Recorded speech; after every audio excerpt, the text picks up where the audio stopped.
우리 어머니가 나 어렸을 때 너 정말 다리 밑에서 주워왔는데 진짜 너 다리 밑에 갖다 버린다 이런 얘기 참 많이 하셨어요. 나는 원래 내가 고향이 다리 밑이 내 고향인 줄 알았어요. 하도 그런 얘기 많이 들어갖고. 근데 우리 어머니는 한 번도 다리 밑에 날 버리지 않으셨어요. 심폐소생술을 시주를 해갖고 살려낸 거야. 이게 육신을 살려내면 영혼이 아무리 천국에 가도 다시 돌아와야 된대, 육신으로. 그래서 세상에 돌아온 거예요. 그래서 옛날에는요, 사람이 죽을 때 눈을 뜨고 주고 입을 벌리고 죽으면 눈을 감겨주고 입을 다물어 줬던 이유가 영혼이 다시 돌아오지 못하게 하려고 그렇게 다물어 줬다는 거예요. 여러분들 무당도 신 내림 받은 무당은요 무시하면 안 돼요. 강신무들은요 무시하면 안 돼요. 그 사람들은 뭔가 있는 거예요. 그들의 세계가 있는 거야. 불교에는요 4대 보살님이 있어요. 관세음보살, 지장보살, 보현보살, 문수보살이 있어요. 관세음보살은 이 세상에 자비를 베푸는 보살이에요. 그런데 지장보살님은 저 지옥에 단 한 명이라도 있으면 자기는 성불하지 않겠다고 그러는 보살님이에요. 나는 그 보살님이 너무 마음에 들어. 너무 마음에 들어. 여러분들 주머니에 10만 원짜리하고 만 원짜리 있으면 여러분들 얼마짜리 낼 것 같아요? 만 원짜리? 저는 그렇게 생각하지 않아요. 여러분들은 어떻게 해서든지 1,000원짜리 찾아서 1,000원짜리 내지 무슨 만 원짜리를 내. 황창현 신부님의 행복 특강 지금 바로 시작하겠습니다. 오늘도 행복 가득한 하루 되세요. 영상이 마음에 드신다면 구독과 좋아요, 알림 설정 부탁드립니다. 기도 바치고 시작하겠습니다. 성부와 성자와 성령의 이름으로 아멘. 그때 제자들이 예수님께 다가와 하늘나라에서는 누가 가장 큰 사람입니까? 하고 물었다. 그러자 예수님께서 어린이 하나를 불러 그들 가운데 세우시고 이르셨다. 내가 진실로 너희에게 말한다. 너희가 회개하여 어린이처럼 되지 않으면 결코 하늘나라에 들어가지 못한다. 그러므로 누구든지 이 어린이처럼 자신을 낮추는 이가 하늘나라에서 가장 큰 사람이다. 또 누구든지 이런 어린이 하나를 내 이름으로 받아들이면 나를 받아들이는 것이다. 너희는 이 작은 이들 가운데 하나라도 업신여기지 않도록 주의하여라. 내가 너희에게 말한다. 하늘에서 그들의 천사들이 하늘에 계신 내 아버지의 얼굴을 늘 보고 있다. 영광이 성부와 성자와 성령께 성부와 성자와 성령의 이름으로 참 예수님 반갑습니다.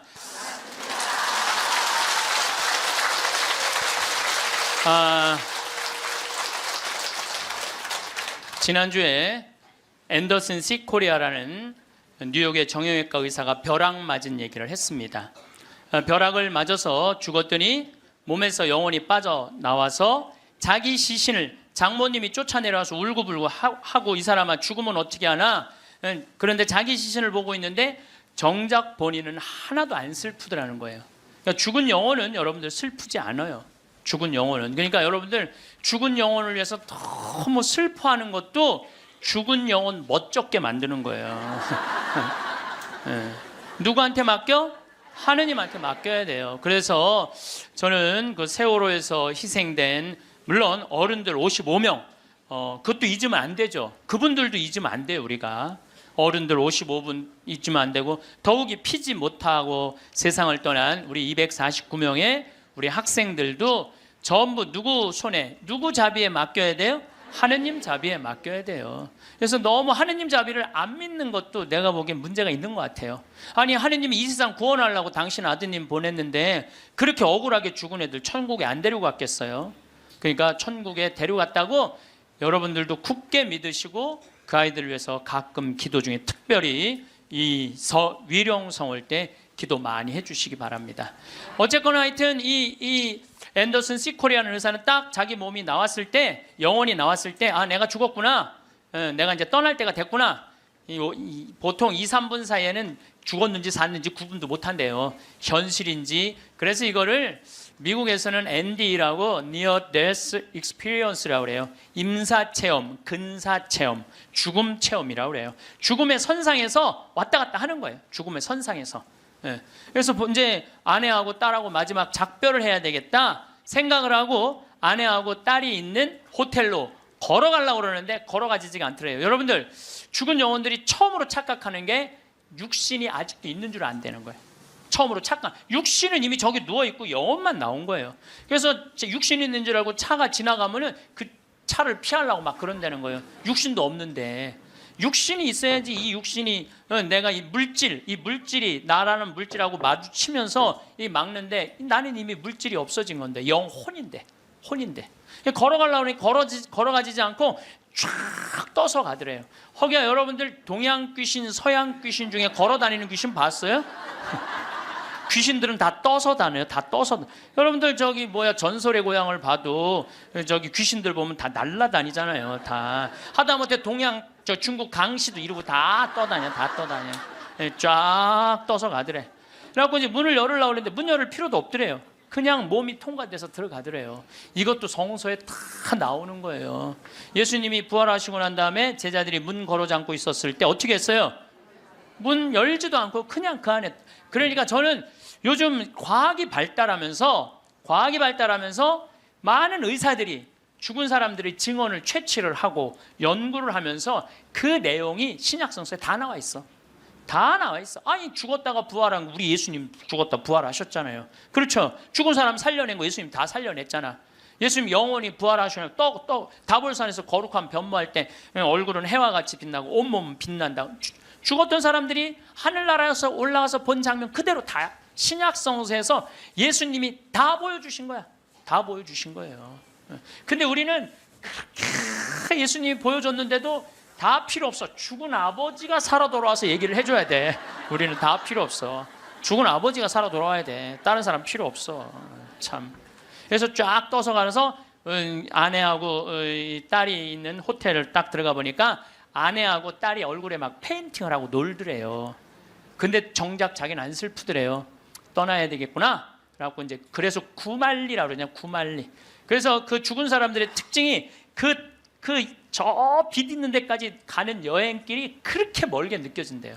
근데 그 속도가 너무너무 빠르다는 거예요. 그래서 여러분들, 우리 죽은 영혼들 잘 떠나가라고 죽으면은 마당에다가 못 떠나요. 사자밥 떠놓잖아요. 맷밥이라고 흰쌀밥 3그릇, 신발 3켤레, 국 3그릇, 그 다음에 엽전 3입 놓잖아요. 그게 뭐예요? 저승사자 둘 오니까 둘하고 죽은 본인 잘 떠나보내라고.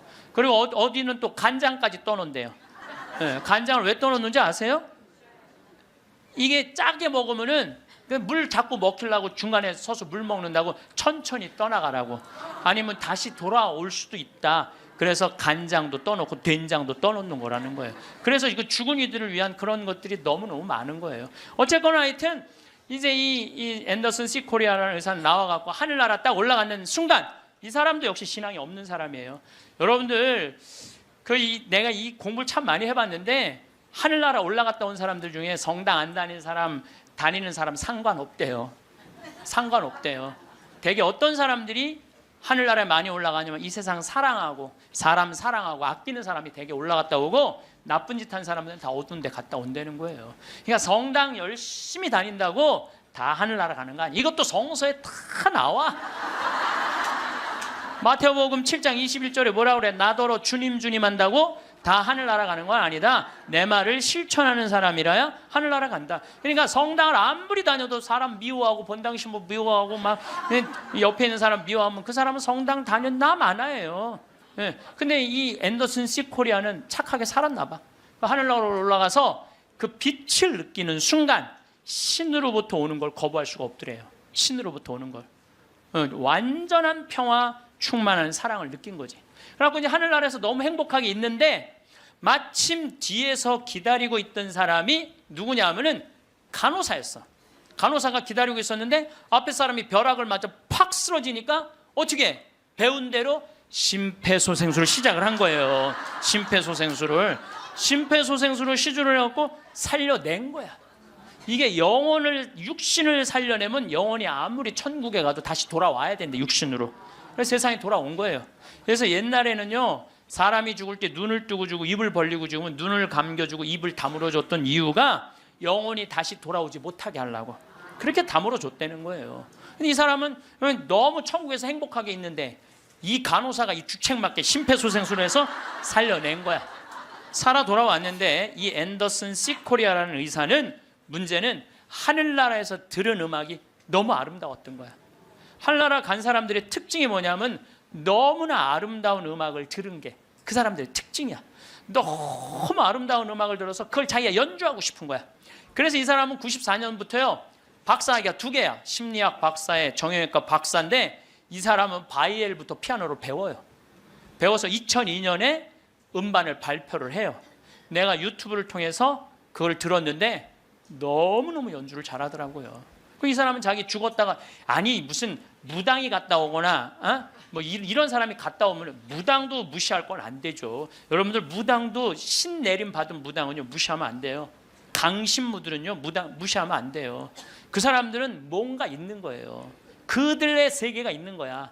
이게 그냥 옛날에는 뭐 우리 교회만 나와 이게 아니야. 이제는 이게 인간한테 있는 영적인 기운은요 그 상관없는 거예요. 어쨌거나 하여튼 이 사람 연주하는 걸 들어보니까 내가 너무너무 아름답더라고. 우리 가톨릭 안에도 벼락 맞아 죽은 사람 있죠.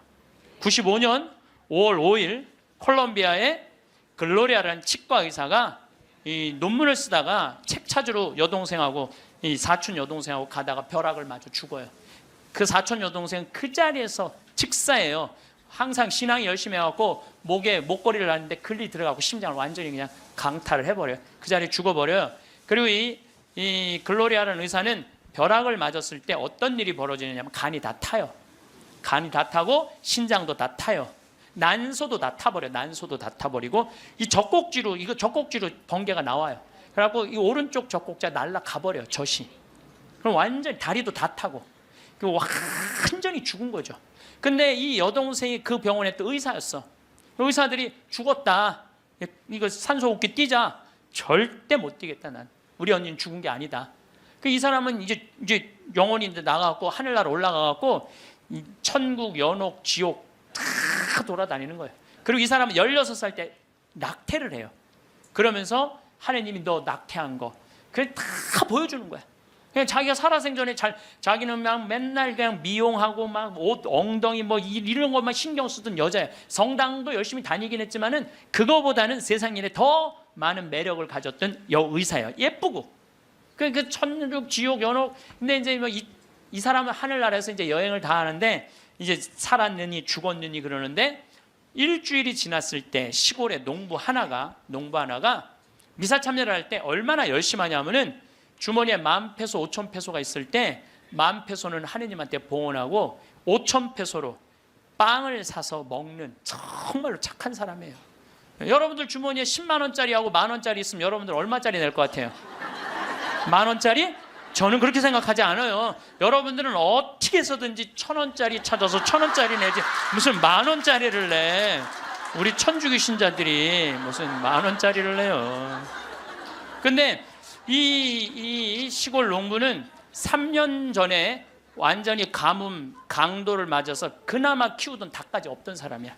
아무것도 없는데 하느님한테 10,000페소 봉헌하고 5,000페소로 빵을 사요. 근데 저도 이번에 남미에 한 달 동안 강의 갔다 왔지만은 남미 사람들은요 빵을 다 신문지에 싸서 팔아요.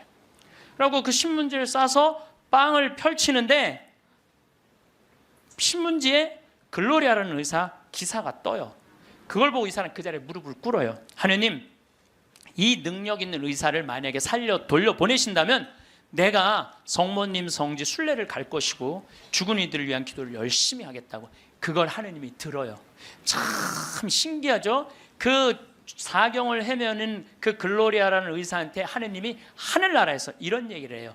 내가 너를 살려 돌려보낼 것이다. 왜 돌려보내느냐면은 너의 공로가 아니다.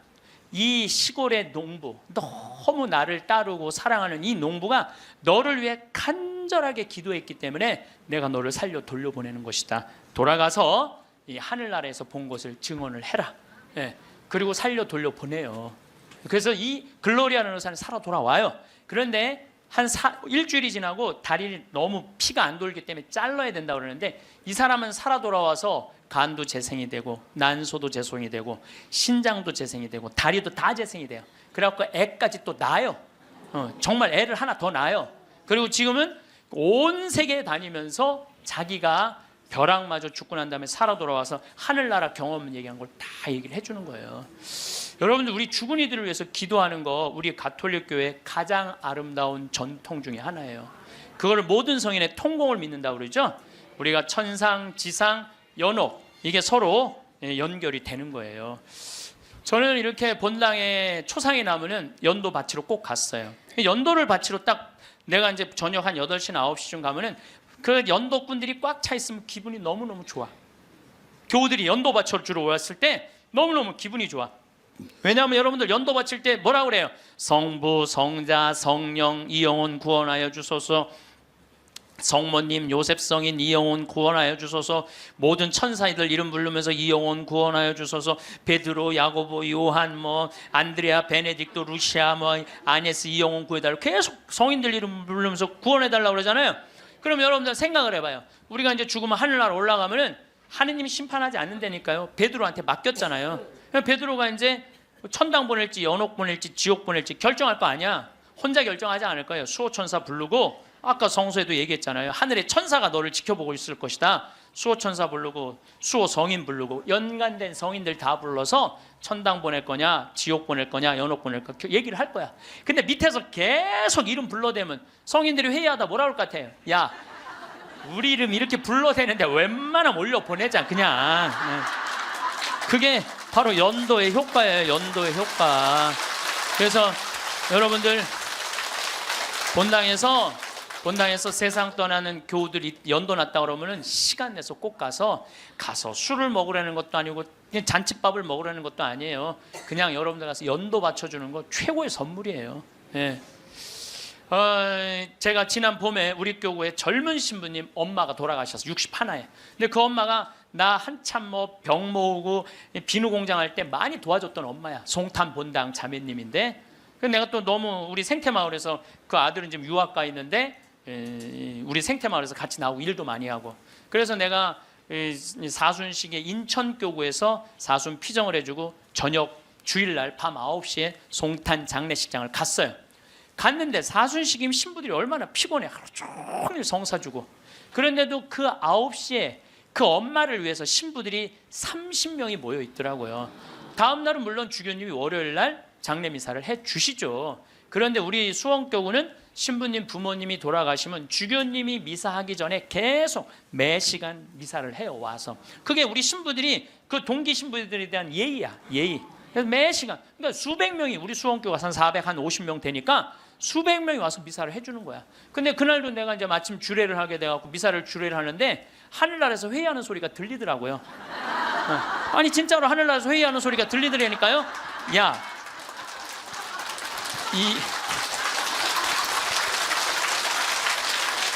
이번 분은 대단한 분인가 보다. 이거 신부들이 수백 명이 이렇게 미사를 봉헌하니 이번 분은 그냥 묻지도 따지지도 말고 올려보내라.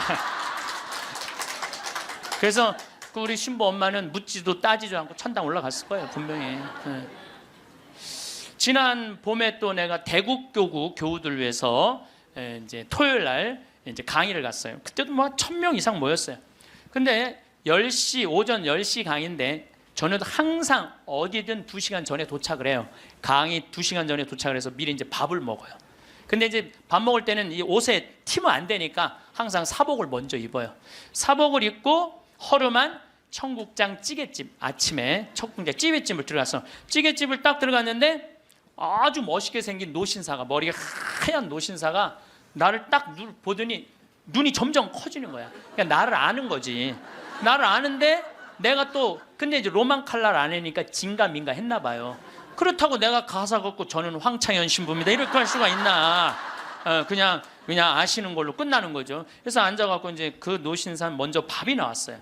근데 밥을 독특하게 드시더라고. 밥이 나왔는데 밥 몇 숟갈을 한 몇 알을 떠더니 뚜껑에 딱 올려놓더니 잠깐 이러더니 밥을 먹기 시작하더라고. 독특하다. 저건 개신교법도 아닌데, 독특한 우리 천주교법도 아니고. 그래서 이제 나도 이제 밥이 나와갖고 이제 난 이제 성호를 이제 긋고 이제 밥을 먹으려고 이제 사복을 입었어도 성호를 딱 그니까 성호를 그니까 그때서 그 노신사가 이렇게 말하는 거예요. 혹시 황창현 신부님이시냐고.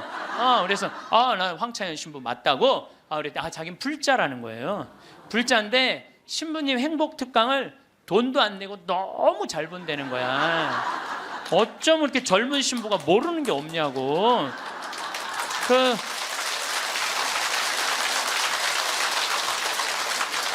자식들한테 한 푼도 주지 말고 다 쓰고 통장에 500만 원만 남기라는 말 너무너무 공감한다고.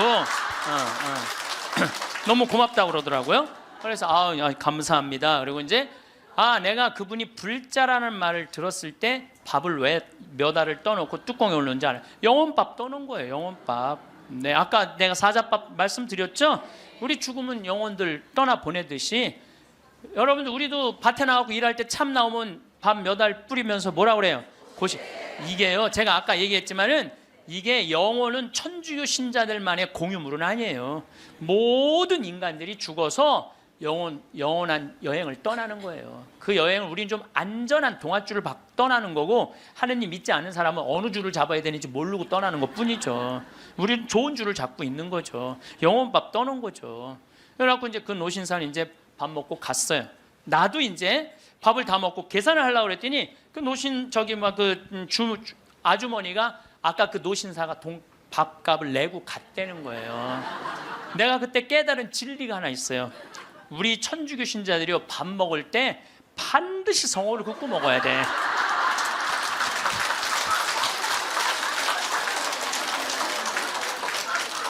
그래야지 뭔가 얻어먹는 게 있는 거예요. 여러분들 성호를 거야지. 내가 지난달에도 우리 생태마을의 부관장 신부들하고 내가 또 신학교 보낸 신부들하고 여행을 같이 갔어. 단풍 여행을 갔어. 단양이라는 곳을 갔는데 전심에 이제 신부들 꽤 많았죠. 능이버섯 찌개를 시켰어요. 우리들 많이 시켰어요. 그래서 이제 다 나왔고 야 우리 기도하고 먹자 그랬고 성호를 딱 끊는데 저쪽에서 아저씨 하나가 오더니 황 신부님이 있냐고 그러더라고요. 그렇다고 그러니까 자기 성당 안 다니는데 신부님 강의 너무 재밌게 보고 있다고. 밥값은 내가 내겠다. 그래서 이 성호 걷는 게 진짜 중요해. 성호 걷는 게.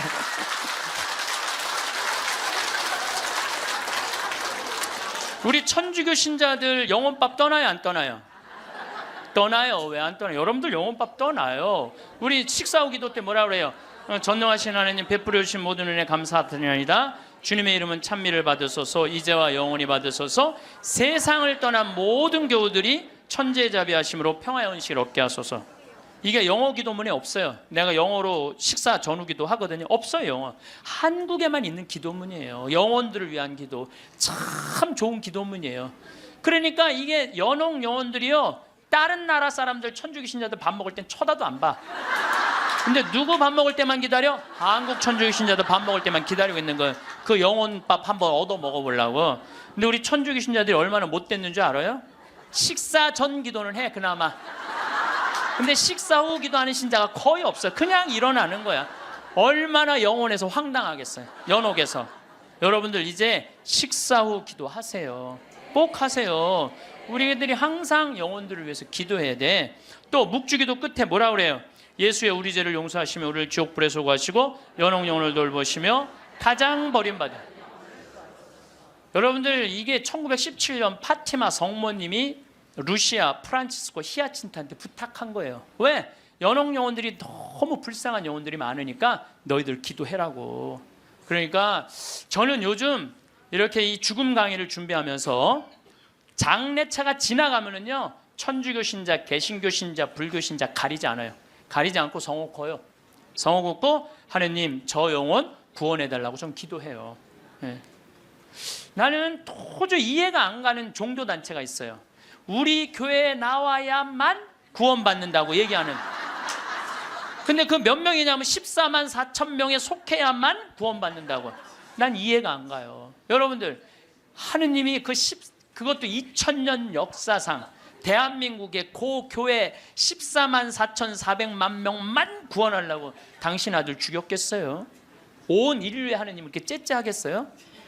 다 구원하고 싶어 하세요. 만약에 14만 4,400만 명만 40 말도 안 돼. 14만 4천 명만 구원하려고 그러면 나는 예수님 그럴 것 같아. 14만 4천 명 구하려고 그러면 예수님이 이랬을 거야. 야 베드로야 네가 죽어라. 거 14만 4천 명. 예수님은요 모두를 구원하시기 위해서 십자가 지신 거예요. 그래서 하늘나라는 활짝 열려 있는 거예요. 불교에는요 4대 보살님이 있어요. 관세음보살, 지장보살, 보현보살, 문수보살이 있어요. 관세음보살은 이 세상에 자비를 베푸는 보살이에요. 그런데 지장보살님은 저 지옥에 단 한 명이라도 있으면 자기는 성불하지 않겠다고 그러는 보살님이에요. 그러니까 우리는 지옥에 가면 천국에 못 가잖아요. 근데 불교는 또 달라요 우리하고. 그러니까 지옥의 마지막 한 명까지 구원하겠다는 게 그 보살님의 마음인 거야. 나는 그 보살님이 너무 마음에 들어. 너무 마음에 들어. 이게 난 하느님의 마음이라고 생각 들어요. 하느님의 마음. 그러니까 여러분들도 모든 사람들이 구원받을 수 있도록 항상 기도하셔야 돼요. 여러분들은 구원 받을 것 같아요? 안 받을 것 같아요? 여러분들 구원 받아요. 적어도 이 시간 강의 듣겠다고 여기 나와서 앉아있는 여러분들은 구원 받아요. 아니 내가 여러분들 천당 간다는 확신 있으면 행복하지 않겠어요? 행복하죠? 아니 내가 이제 막 죽을 때가 다 됐어. 근데 싹 하느님이 와갖고 한 일주일 전에 귀에다 대고 너 축하해, 너 천당이야 이렇게 얘기하면 행복할 것 같아? 안 행복할 것 같아요? 행복하겠죠? 근데 이거를 누구한테 하느님이 하냐면 프란치스코 성인한테 해요. 프란치스코 성인한테 나타나갖고, 프란치스코는 굉장히 빨리 돌아가시잖아요. 40대 초반에 돌아가시잖아요. 하느님이 와서 너는 연옥의 벌을 면한다. 바로 천국이다. 그랬을 때 프란치스코 성인이 너무 행복하고 일주일 동안 밥을 안 먹었다는 거야. 너무 행복해서. 나도 지금 하느님이 오늘 저녁에 와갖고 창현아 너 천당이야. 너. 우리 인사발령 신부들 인사발령 굉장히 기다려지거든요. 저야 평창에 있으니까 인사발령이 별로 없으니까. 그래도 신부들 인사발령 굉장히 기다려져. 그럼 인사발령 때 가고 싶은데 너 거기야라고 얘기하면 신부들이 얼마나 좋겠어요. 근데 우리 마지막 인사발령 너 천국이야. 마지막 인사발령. 근데 마지막 인사발령이 너 지옥이야. 그러면 어떻게 될 것 같아? 어떻게 될 것 같아? 가슴이 철렁하죠. 여러분들은 구원 받으세요. 예수님은요 마테오복음에 지옥 얘기 그렇게 많이 안 하세요. 마테오복음에 천국 얘기는 37번 하고 지옥 얘기는 13번밖에 안 해요. 다른 복음에는 아예 지옥이 거의 없어요. 지옥이 거의 없어요. 많이 나와요. 한두 번밖에 안 돼요. 그리고 나머진 한번 오늘 저녁에 집에 가서 성서 읽어보세요. 여러분들 눈이 확 뜨일 거야. 끊임없이 하늘나라 얘기를 해요. 끊임없이 기쁜 소식 얘기를 해요. 하늘나라, 하늘나라, 하늘나라. 내가 이만큼 하늘나라에 관련된 성서가 꽉 차 있어요. 그러니까 하느님이 주고 싶은 거는 뭐예요? 하늘나라예요. 예수님이 뭐하러 그렇게 십자가에 고통스럽게 돌아가셨겠어요? 우리한테 천국을 주기 위한 거예요. 요한복음 3장에 보면은 예수님이 니코데모하고 얘기할 때 이런 얘기를 해요. 믿는 사람은 누구나 사람의 아들 안에서 영원한 생명을 얻게 하려는 것이다. 하느님께서는 세상을 너무나 사랑하신 나머지 외아들을 내줬다고 그래. 이 내줄 때는 확실히 주는 거예요. 내주시오. 그를 믿는 사람은 누구나 멸망하지 않고 영원한 생명을 얻게 하셨다. 하느님께서 아들을 세상에 보내신 것은 세상을 심판하시려는 것이 아니라, 예수님이 한 말이에요. 하느님께서 아들을 세상에 보내신 것은 세상을 심판하시려는 것이 아니라 세상이 아들을 통하여 구원을 받게 하시려는 것이다. 참 쉽죠? 믿기만 하면 되는데 그게 이렇게 어려워? 믿기만 하는데 그거 그냥 천장 쳐다보고 있는 거야 없는 거야 이러고 앉아 있으니 참. 요한복음 5장 29절에도 선을 행한 이들은 부활하여 생명을 얻고 악을 저지른 자들은 부활하여 심판을 받을 것이다. 요한복음 5장 39절에 이런 얘기가 나와요. 너희는 성경에서 영원한 생명을 찾아 얻겠다는 생각으로 성경을 연구한다. 바로 그 성경이 나를 위하여 증언한다. 그런데도 너희는 나에게 와서 생명을 얻으려고 하지 않는다. 근데 왜 예수님은 우리한테 지옥 얘기를 가끔 하셨을까? 여러분들 자식들 이렇게 교육시킬 때 어떨 때는 좋은 얘기도 해주고 어떨 때는 혼내기도 하고 그러죠? 똑같은 거예요. 근데 혼낼 때도 여러분들 꼭 굳이 애를 그냥 우리 어머니가 나 어렸을 때 너 정말 다리 밑에서 주워왔는데 진짜 너 다리 밑에 갖다 버린다 이런 얘기 참 많이 하셨어요. 나는 원래 내가 고향이 다리 밑이 내 고향인 줄 알았어요. 하도 그런 얘기 많이 들어갔고, 근데 우리 어머니는 한 번도 다리 밑에 날 버리지 않으셨어요. 예수님도 똑같은 거예요. 아니 아버지가 자식 지옥 가기를 원하는 아버지가 어디 있어요? 그건 아버지가 아니지. 근데 우리는 하느님의 사랑을 많이 믿지를 못해요. 하느님의 사랑을 많이 믿지를 못해. 그러니까 참 이렇게 의심하는지 몰라. 저는 본당 신부 10년을 하는 동안 총회장님 4분하고 살았어요. 근데 이 4분의 총회장님들이 정말 열심히 했어요. 일을. 그러니까 우리 동창 신부들이 성당에 오면 맨날 총회장이 있는단 말이야. 야, 니네 총회장을 어떻게 하길래 저렇게 열심히 하냐? 나 별말 안 했어. 딱 한마디밖에 안 했어. 무슨 말 했는데? 나는 총회장님을 믿는다. 믿는다는 말 한마디에 총회장님이 책임감을 느끼는 거예요. 본당 신부가 믿는다는데. 그러니까 저는 강의 다닌다고 성당 거의 있었던 적이 없어. 맨날 성당 비우고 돌아다녔는데 두 번 다 성당을 신설 성당이니까 성당을 하나는 전 신부님이 져주신 거 내가 완성을 했고 두 번째 성당은 내가 처음부터 끝까지 졌거든요. 그래도 저도 성당에 생전 안 붙어 있었어요. 그래도 성당 너무 잘 져줬어. 근데 누가 다 책임진 거예요? 총회장이 다 책임. 뭐 때문에? 내가 믿는다는 말 한마디에 믿는다는 말 한마디에 여러분들 그 많은 신들 중에 인도에는 신이 3억 명이나 된다는데 그 많은 신들 중에 야훼 하느님 당신만을 나의 주님으로 믿습니다라고 고백하면은 하느님은 나한테 책임감 느낄 것 같아 안 느낄 것 같아? 아니 저놈이 날 믿는다는데 저거 하나 천당에 못 데려오겠어요? 근데 만약에 여러분들이 어느 날은 믿는 것 같고 어느 날은 안 믿는 것 같고 그럼 하느님 어떠실 것 같아요? 어느 날은 책임져야 될 것 같고 어느 날은 책임지지 않아도 될 것 같고 그러네. 믿으려면 어떻게 믿어야 돼? 확실하게 믿어야 돼. 확실하게 믿어야 돼. 그리고요 제가 예비자 교리 참 잊지 못하는 예비자가 하나 있었어. 6개월 동안 그렇게 예수님에 대해서 얘기하고 성경에 대해서 얘기하고 예수님 증언했는데 6개월 후에 교리 마지막 끝에 자 마지막으로 질문해 보십시오 그랬더니 딱 손을 들더니 신부님 솔직히 얘기해 달라는 거예요. 뭘 솔직히 얘기하냐니까 진짜 예수님 있냐고 솔직히 해달라는 6개월 지났는데 자 여러분들도 저한테 그렇게 물어보고 신부님 솔직히 한번 얘기해 보라고 예수님 있느냐고. 내가 이스라엘 다녀오고 과달루페 가고 파티마 가고 루르도 가고 또 수많은 사제생활 23년 하면서 수많은 신앙 체험하고 나도 신앙 체험하면서 내가 느낀 게 있어요. 내가 확실하게 나한테 물으면 내가 얘기할게. 하느님 확실하게 살아계셔.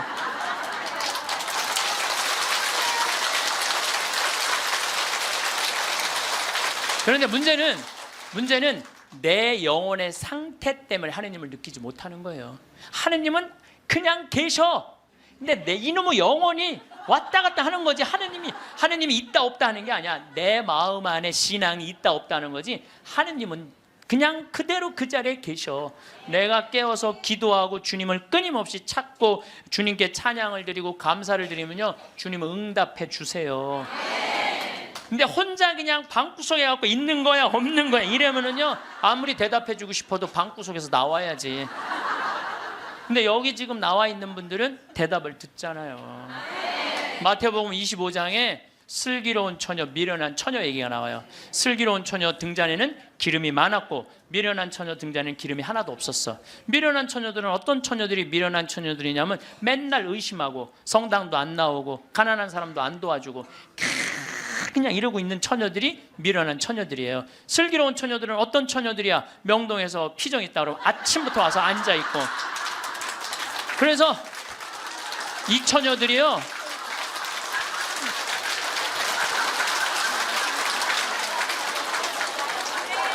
이 처녀들이 기름 종지에 기름이 많은 처녀들이에요. 여러분들이 이웃에게 복음을 선포하고 참된 삶의 길, 진리의 길을 가르쳐주는 거 기름 한 방울 모으는 일이에요. 성교에는 어느 누구도 개인이 지옥에 떨어졌다고 단정 짓지 말라는 거예요. 단정 짓지 말라. 하다못해 어떤 부인이 남편이 다리에서 뛰어내려서 죽었어. 자살을 했어. 너무 슬퍼. 매일매일 우는 거야. 내가 이건 정말 책에서 내가 읽은 거예요. 요한 마리 비안네 신부님한테 찾아간 거야. 신부님, 천주교에서는 자살하면은 지옥에 간다는데 우리 남편은 그 다리에서 뛰어내려 죽었는데 어떻게 하면 좋으냐고. 근데 이 요한 마리아 비안네 신부님이 내 속을 뻥 뚫리는 얘기를 했어요. 그 신부님이 뭐라고 그랬냐면 그 부인한테 걱정하지 마라. 당신 남편 지옥 안 갔다. 무슨 소리냐. 지옥에 간다는데 그 다리 밑에서 강까지 떨어지는데 시간이 굉장히 오래 걸린다는 거예요. 떨어지는 사이에 회개를 했다는 거예요. 웃을 일이 아니에요. 아니 내가 왜 말만 하면 웃어. 실질적으로 그 순간에 회개할 수 있다는 거예요. 그리고 당신 남편은 그 순간 떨어지면서 회개를 했기 때문에 지금 연옥에서 지금 훈련을 받고 있으니까 걱정하지 말라고. 연옥벌이 끝나면 천국에 올라가니까. 그래서 여러분들 우리가 예수 마리아 요셉만 외워도 연옥에 7년제가 감해진대요. 예수 마리아 요셉 누구 불쌍한 영혼들 기억하여 주소서. 3종 기도만 해도 10년을 감해진다는 거예요. 3년 기도. 그러니까 식사 후 기도, 예수 마리아 요셉 3종 기도 얼마나 좋아요. 밥 먹을 때 그냥 하면 되는데 그게 그렇게 힘들어? 아니 나는 우리 부관장 신부하고 아예 식탁에다 3종 기도 이렇게 써놔요.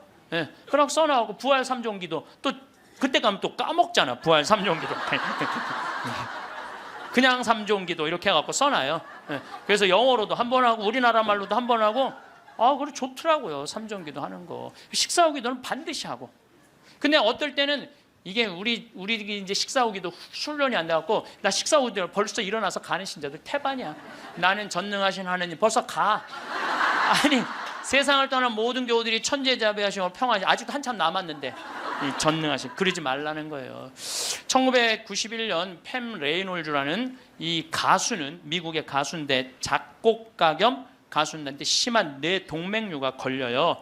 이 수술은 굉장히 위험한 수술이에요. 왜냐하면 이 사람을 수술하면 뇌에 있는 피를 다 빼야 돼. 뇌에 있는 피를 다 빼고 심장을 정지시켜야 돼. 그러니까 사실은 죽이는 거예요. 죽였다가 다시 살리는 수술이야. 그런데 이 사람이 97년에 수술을 해. 애리조나 대학에서. 이때 지금은 죽음 이후의 세계에 대한 연구가 미국이 너무 많이 해요. 100개 대학에서 연구를 하고 있어요. 지금 우리나라만 지금 죽음 이후에 대한 관심이 없지 미국엔요 그런 책 애프터 라이프 죽음 이후의 세계 너무너무 책이 많아요. 너무너무 영어로 된 책 내가 미국에 가서 이 강의하니까 엄청나게 선물을 하더라고요. 어쨌든 팸 레이놀즈가 수술할 때는 의사들이 완전히 죽이는 수술이니까 저 사람이 진짜 영혼이 빠져나오느냐 그거 참관을 해요. 근데 여러분들 이 사람은 뇌에 피를 빼고 심장을 전지시키고 완전 마취를 하고 수술하는 거야. 여러분들 마취 수술 해봤던 경험 있으세요? 네. 나도 20년 전에 맹장 수술할 때 마취를 했는데 한심하더라고요. 내가 신부님 마취 들어갑니다 그런데 그게 뭐라고 딱 들어갔는데 아무 생각이 안 나는 거야. 나 탁탁 치는데 깨어나 보니까 벌써 배를 가르고 맹장을 떼어냈다는 거야. 아니 내 맹장을 떼었는데 내가 모르니 이게 말이 되는 일이냐. 이게 내 맹장을 떼는데 내가 모르는 게 말이 돼? 답답하더라고요. 떼어냈다는데. 그래서 내가 다음에는 내가 수술할 때 반드시 정신을 똑바로 차리고 아무리 마취를 해도 내가 어떻게 수술하는지 지켜봐야 되겠다. 근데 내가 이제 거의 한 5년 전에 위암 수술을 하게 됐잖아요. 위를 3분의 1을 잘라내잖아요. 그래서 이제 난 6시간짜리 마취를 이제 하러 들어갔는데 이제 수술실 들어가면서 내가 속으로 나한테 외웠어요. 정신 똑바로 차려야지. 그래서 수술실 들어가고 신부님 마취 들어갑니다. 그럴 때 딱 씌울 때 정신 똑 그걸로 끝이야. 정신 똑 그걸로 끝이야. 깨어나 보니까 배를 가르고 위를 3분의 1을 잘라냈다. 이번에도 그냥 당한 거지 그냥. 아무 생각이 안 나. 근데 이 팸 레이놀즈도 이 수술실에 들어갈 때 뇌에 피를 다 뺐으니 이 사람은 아예 생각이 없는 사람이에요. 심실 정지시키고 그래갖고 딱 수술을 시작을 했을 때 이 사람은 영혼이 빠져나와요. 빠져나와갖고 수술실 장면을 지켜봐요. 의사가 간호사한테 지시하는 거, 수술 도구 전해주는 거, 그리고 자기 머리를 자르는 수술 도구를 봐요. 자기 머리 자르는 걸 봐요. 쫙 자르고 내가 이제 죽었구나. 그래갖고 이 팸 레이놀즈는 건물 이제 병원 위로 올라가고 하늘나라 올라가는데 자기 할머니가 목소리가 특이했대. 하늘나라에서 막 부르더래요. 오라고 오라고. 하늘나라 올라가 보니까 자기 할머니가 있고 죽은 형제 친척들이 쫙 있더래요. 너무 아름다운 모습으로 빛을 내고. 그러니까 죽은 사람들 거의 공통적인 의견이에요. 근데 자기 기타를 가르쳐준 외삼촌이 넌 아직 키워야 되는 애도 있으니까 넌 가야 된다고. 난 가기 싫다. 이거 너무 좋다. 가라. 가기 싫다. 그러면서 실갱이를 하는데 삼촌이 확 미는데 수술이 끝난 거예요. 깬 거죠. 살아 돌아온 거죠. 근데 이 사람은 놀랍게도 참관한 의사들한테 의사들 배치를 다 얘기를 해줘요. 어떤 의사가 어느 자리에 있었고, 수술 도구는 여러분들 우리들이 수술하러 들어갈 때요 절대 수술 도구를 개봉을 안 해요. 오염될까봐, 감염될까봐.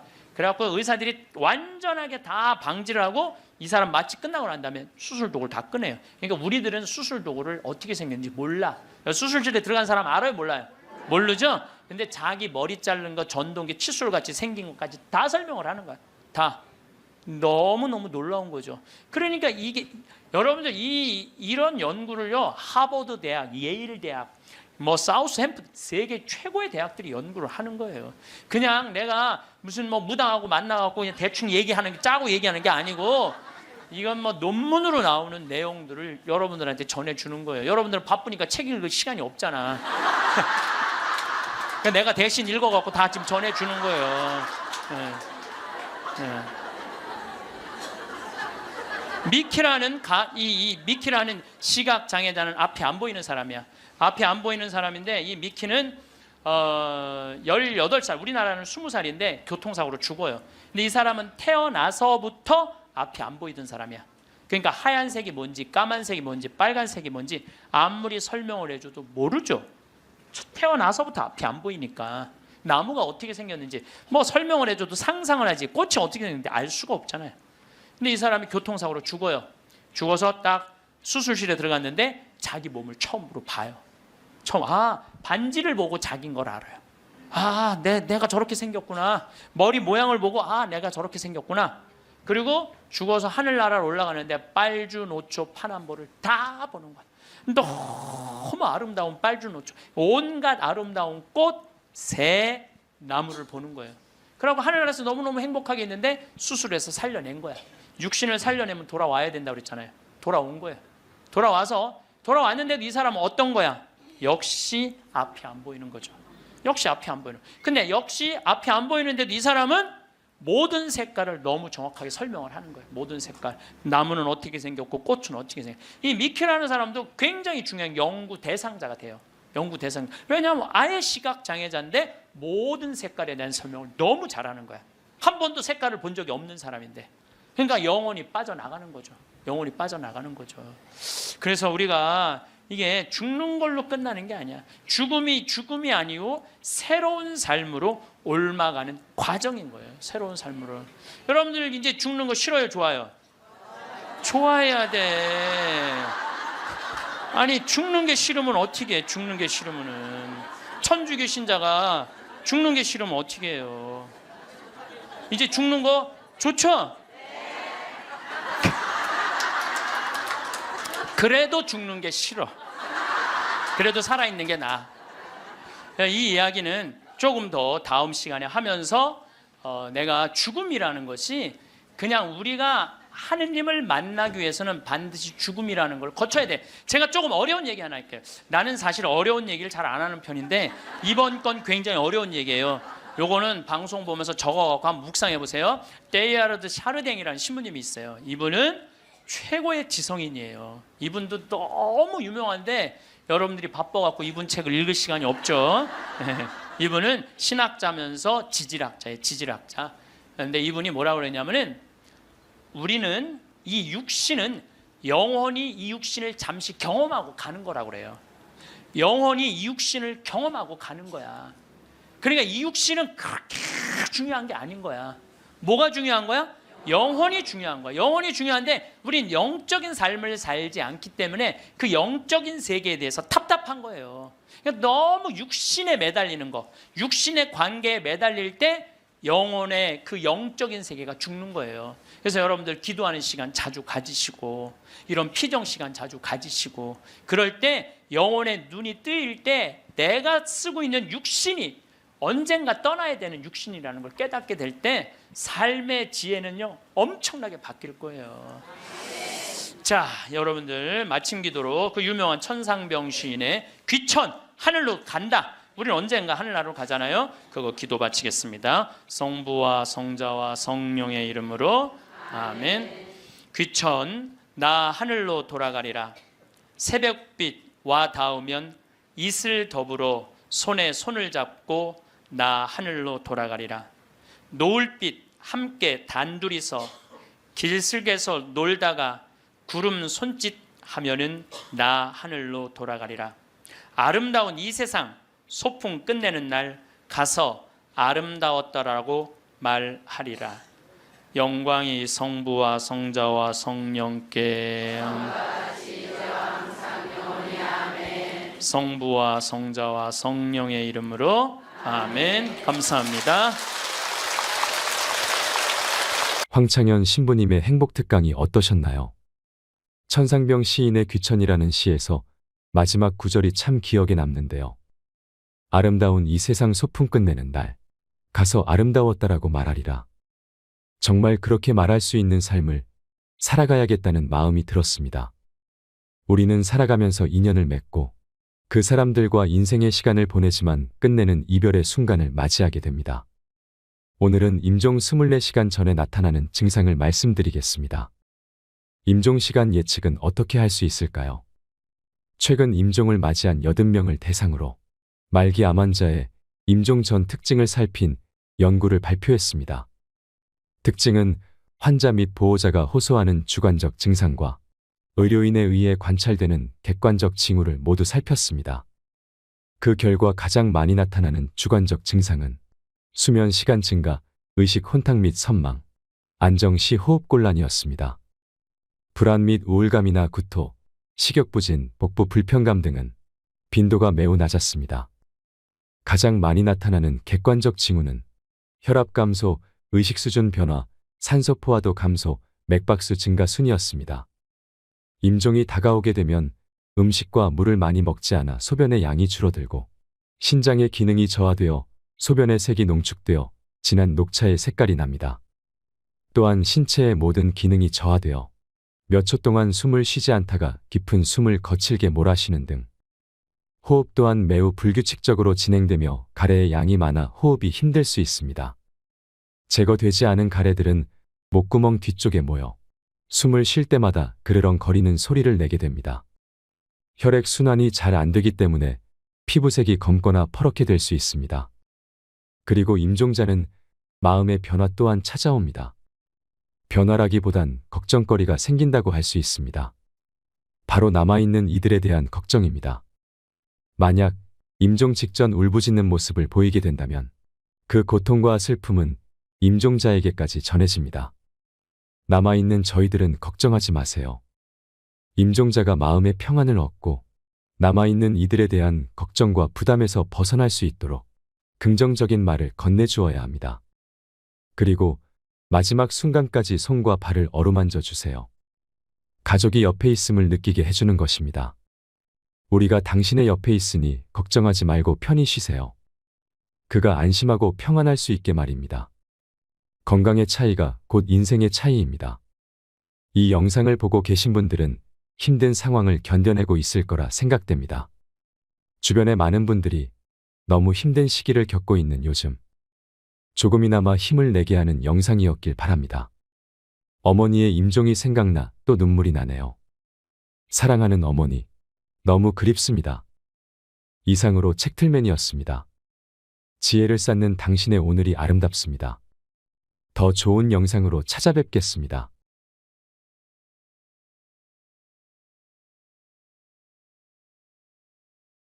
그리고 생태마을에 물건 팔 일이 있으면 거기 가서 그 이쁜 얼굴로 물건을 파는데 참 예쁘더라고.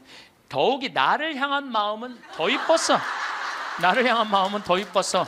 근데 그 글라라가 죽음을 얼마 앞둔 글라라가 그 이쁜 얼굴로 나를 확 환하게 웃으면서 신부님 저 이제 죽는 거 하나도 안 무서워요. 그래서 왜요? 그랬더니 저 얼마 전에 죽어봤어요. 죽었는데 끝도 없는 꽃길이 펼쳐져 있더래요. 그러니까 꽃같이 산 여자는 꽃길을 가나 봐. 꽃같이 산 여자는 꽃길을 가나 봐. 저는 확실히 그걸 믿어요. 죽으면 당연히 꽃밭 갈겠지. 당연히. 난 그렇게 믿어요. 근데 여러분들 이 세상을 진흙탕 같이 산 사람은 어디 갈 것 같아요? 진흙탕 길 가게 돼 있어. 여러분들 마음 안에 가시가 너무 많아. 남편 미워하는 가시, 시어머니 미워하는 가시, 자식 미워하는 가시, 본당 신부 미워하는 가시, 본당 수녀 미워하는 가시, 레지오 단장 미워하는 가시, 그냥 온몸에 가시가 돋아있어. 누구 하나 걸리만 해라 찔러갖고 그냥 피를 보리라 별르고 있어. 이 사람 죽으면 어디 갈 것 같아요? 가시밭길 가게 돼 있어요. 그러니까 여러분들 죽어서 가시밭에 뒹굴르기 싫으면은 지금 내 마음 안에 있는 가시 빼내야 돼, 빼내지 말아야 돼. 황창현 신부님의 행복 특강 지금 바로 시작하겠습니다. 영상 후반부에 부모님이 돌아가셨을 때 자녀가 무조건 해야 할 3가지도 함께 들으시면 좋겠습니다. 영상이 마음에 드신다면 구독과 좋아요, 알림 설정 부탁드립니다. 시작기도 하고 시작하겠습니다. 성부와 성자와 성령의 이름으로 사람의 아들이 영광에 쌓여 모든 천사와 함께 오면 자기의 영광스러운 옥자에 앉을 것이다. 그리고 모든 민족들이 사람의 아들 앞으로 모일 터인데 그는 목자가 양과 염소를 가르듯이 그들을 가를 것이다. 그렇게 하여 양들은 자기 오른쪽에 염소들은 왼쪽에 세울 것이다. 그때 임금이 자기 오른쪽에 있는 이들에게 이렇게 말할 것이다. 내 아버지께 복을 받은 이들아, 와서 세상 창조 때부터 너희를 위하여 준비된 나라를 차지하여라. 너희는 내가 굶주렸을 때 먹을 것을 주었고 내가 목말랐을 때 마실 것을 주었으며 내가 감옥에 있을 때 찾아주었다. 그러면 그 의인들이 이렇게 말할 것이다. 주님, 저희가 언제 주님께서 굶주리신 것을 보고 먹을 것을 드렸고 목마르신 것을 보고 마실 것을 드렸습니까? 언제 주님께서 나그네 되신 것을 보고 따뜻히 맞아드렸고 헐 벗으신 것을 보고 입을 것을 드렸습니까? 언제 주님께서 병드시거나 감옥에 계신 것을 보고 찾아가 배웠습니까? 그러면 임금이 대답할 것이다. 내가 진실로 너희에게 말한다. 너희가 내 형제들인 이 가장 작은 이들 가운데 한 사람에게 해준 것이 바로 나에게 해준 것이다. 아멘. 성부와 성자와 성령의 이름으로 아멘. 참 예수님, 반갑습니다.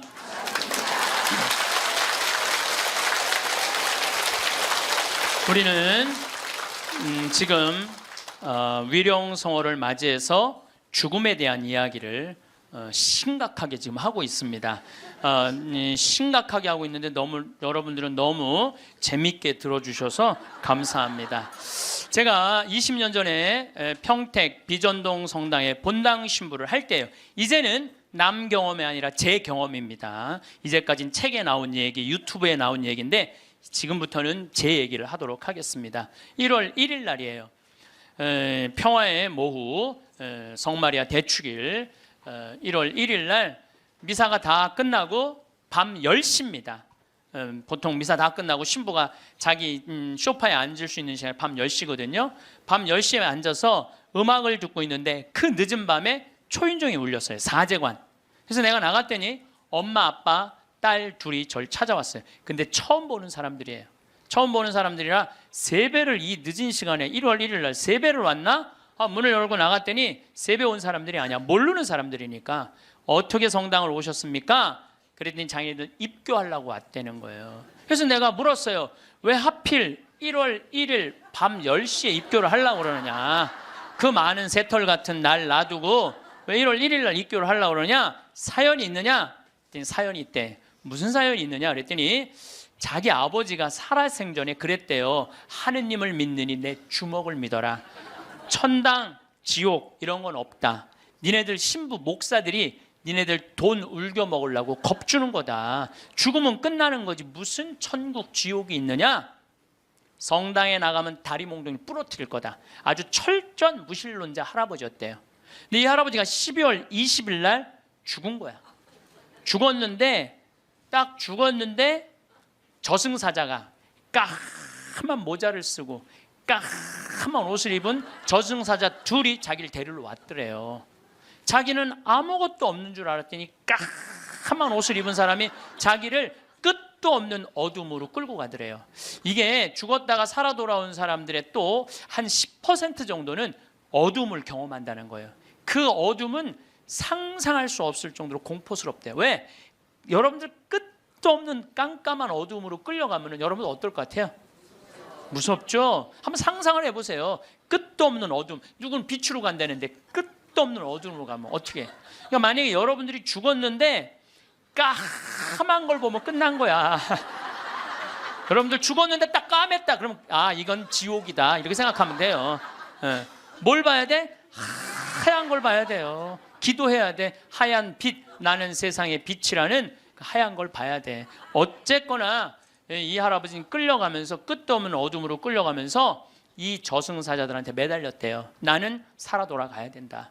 왜 살아 돌아가야 되느냐? 그랬더니 나는 내 자식이 지금 셋이 있는데 그 자식들한테 신앙생활을 못하게 했는데 저승이 없다고 그랬는데 이렇게 저승이 버젓이 있으니 어떻게 하면 좋으냐고.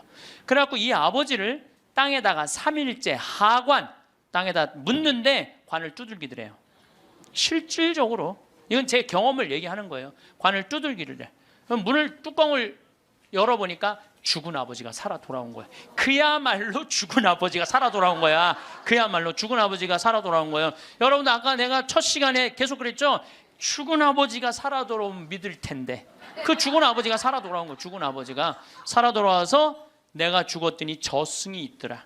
너희들 신앙생활 해라. 일주일을 살고 이 할아버지가 다시 죽은 거야. 그러니까 2번 초상을 치른 거죠. 2번 초상을 치르고 난 다음에 이 집안은 밤 10시에 날 찾아온 거예요. 그래갖고 우리 교리반에 등록을 해서 열심히 교리를 받고 한 번도 안 빠졌어요. 이 집 식구들은 열심히 교리를 하고 세례를 준 집이 있어요. 여러분들 성서에 부자와 나자로 얘기가 나와요. 마리아 마르타 오빠 나자로 말고 거지 나자로 얘기가 나와요. 아시죠? 네, 이 거지는 아무도 먹을 걸 주는 사람이 없었어요. 그래서 너무 배가 고팠어. 그래갖고 사람들이 그 부자네 집에 갖다 놨어. 그래갖고 그 떨어지는 빵 부스러기라고 먹으려고 그랬는데 빵 부스러기도 둔 사람이 없는 거야. 오히려 내가 얻어먹으려고 그랬더니 개가 와서 내 종기를 핥고 있었어. 나자로 종기를 핥고 있었어. 그래서 나자로도 죽고 그 부자도 죽었어요. 근데 이 부자가 죽어서 어딜 갔느냐? 지옥을 간 거야. 너무 목이 마려운 거야. 근데 이렇게 눈을 들어 하늘을 보니까 그 나자로는 아브라함 할아버지 품에서 너무 행복하게 있는 거야. 그래서 이 부자가 이렇게 말을 겁냅니다. 아브라함 할아버지, 저 나자로한테 물을 좀 한 방울만 축셔서 나를 좀 마시게 해주십시오. 갈증스러운 거죠. 이 갈증이 얼마나 고통스럽겠어요. 그랬더니 아브라함 할아버지가 우리 사이에는 가지도 오지도 못하는 구렁텅이가 있어서 우리가 도와줄 수가 없다. 우리는요 지옥에 있는 영혼은 못 도와줘요. 우리 가톨릭 교리로는 연옥에 있는 영혼은 도와줘도 지옥에 있는 영혼은 못 도와줘요. 가지도 오지도 못한다. 그러니까 이 부자가 이런 말을 해요. 그럼 아브라함 할아버지, 저 나자로를 우리 5형제가 있는데 좀 돌려보내갖고 제발 가난한 사람, 불쌍한 사람 도와주고 돈만 알게 하지 말고 가난한 사람, 불쌍한 사람 도와주게 좀 해달라고. 그랬더니 아브라함 할아버지가 이런 말을 해요. 그들에게는 모세와 예언자가 있다. 그랬더니 이 부자가 기가 막힌 얘기를 해요. 모세 예언자 소용없다. 죽은 나자로가 가야 된다. 그 거지 나자로가 가야 된다. 우리들하고 똑같아요.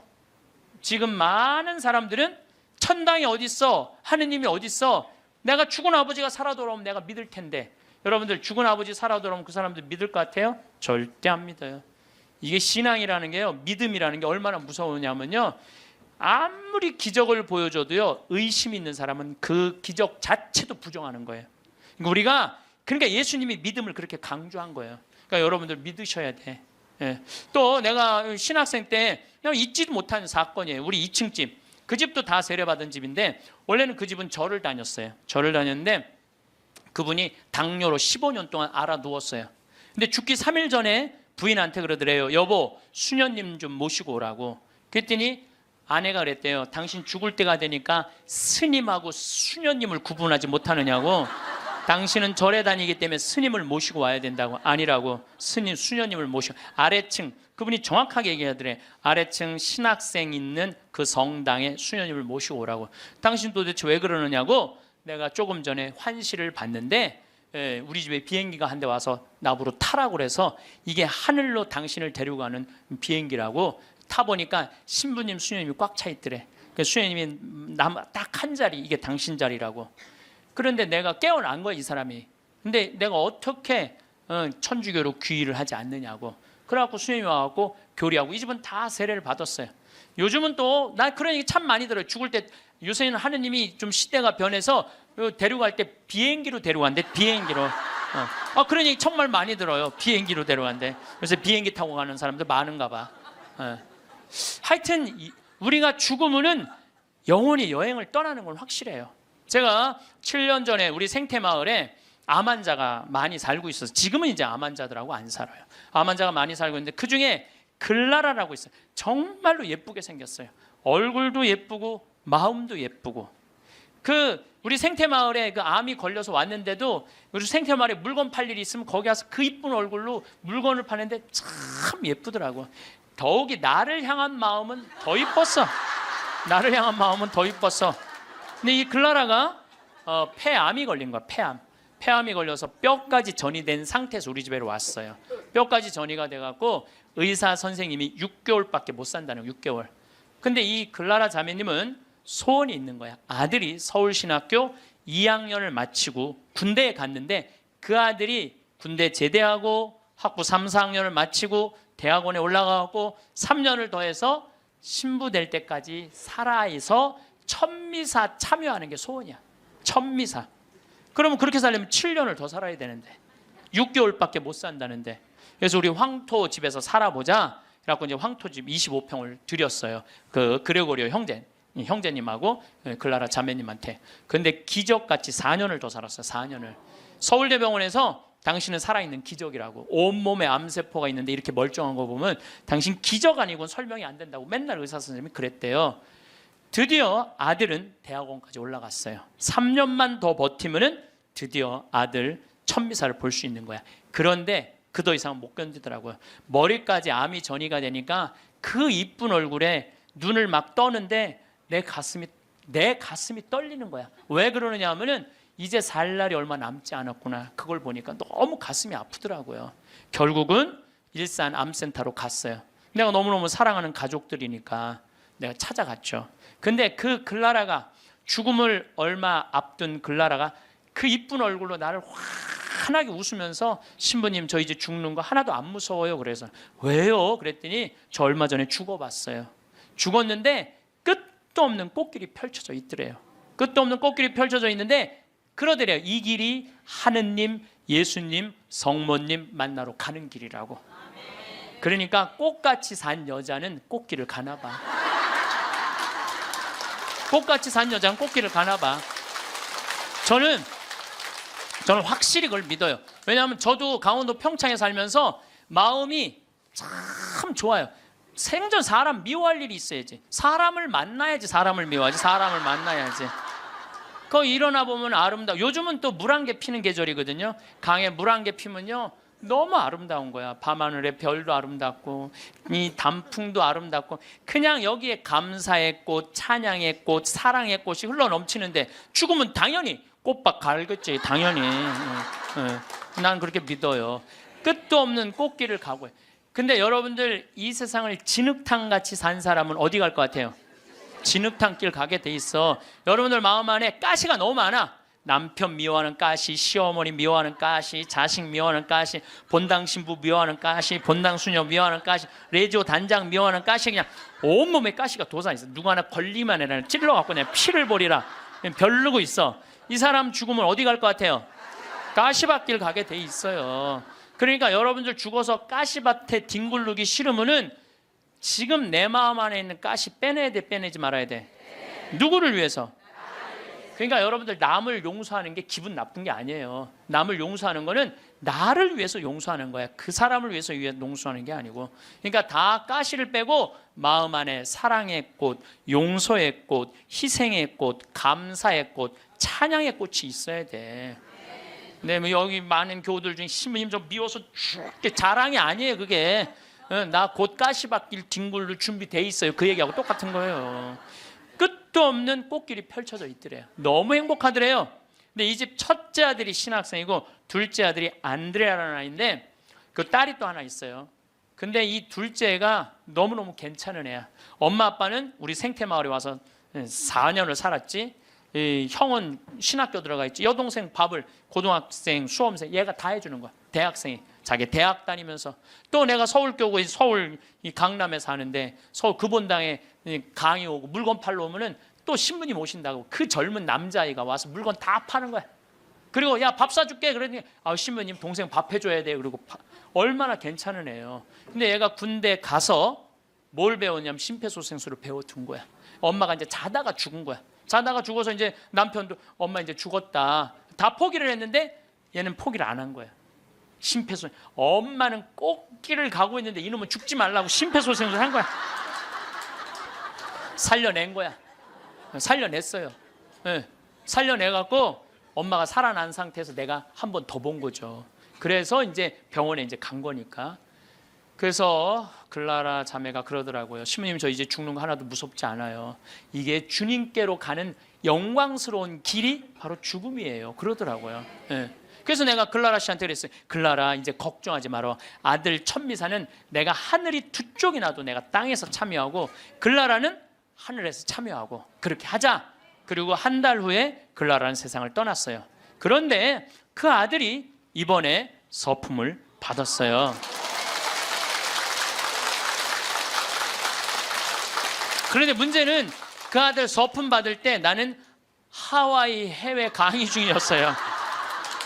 내가 하늘이 두 쪽이나도 참여하겠다고 그러는데 금요일 날 이제 서품식이 있는데 금요일 날 내가 고민을 했어. 다음은 사이판 강의인데 어떻게 할까?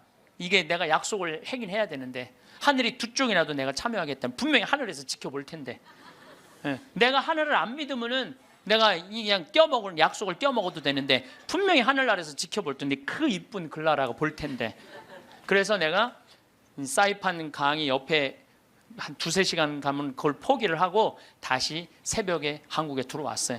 새벽에 한국에 들어와서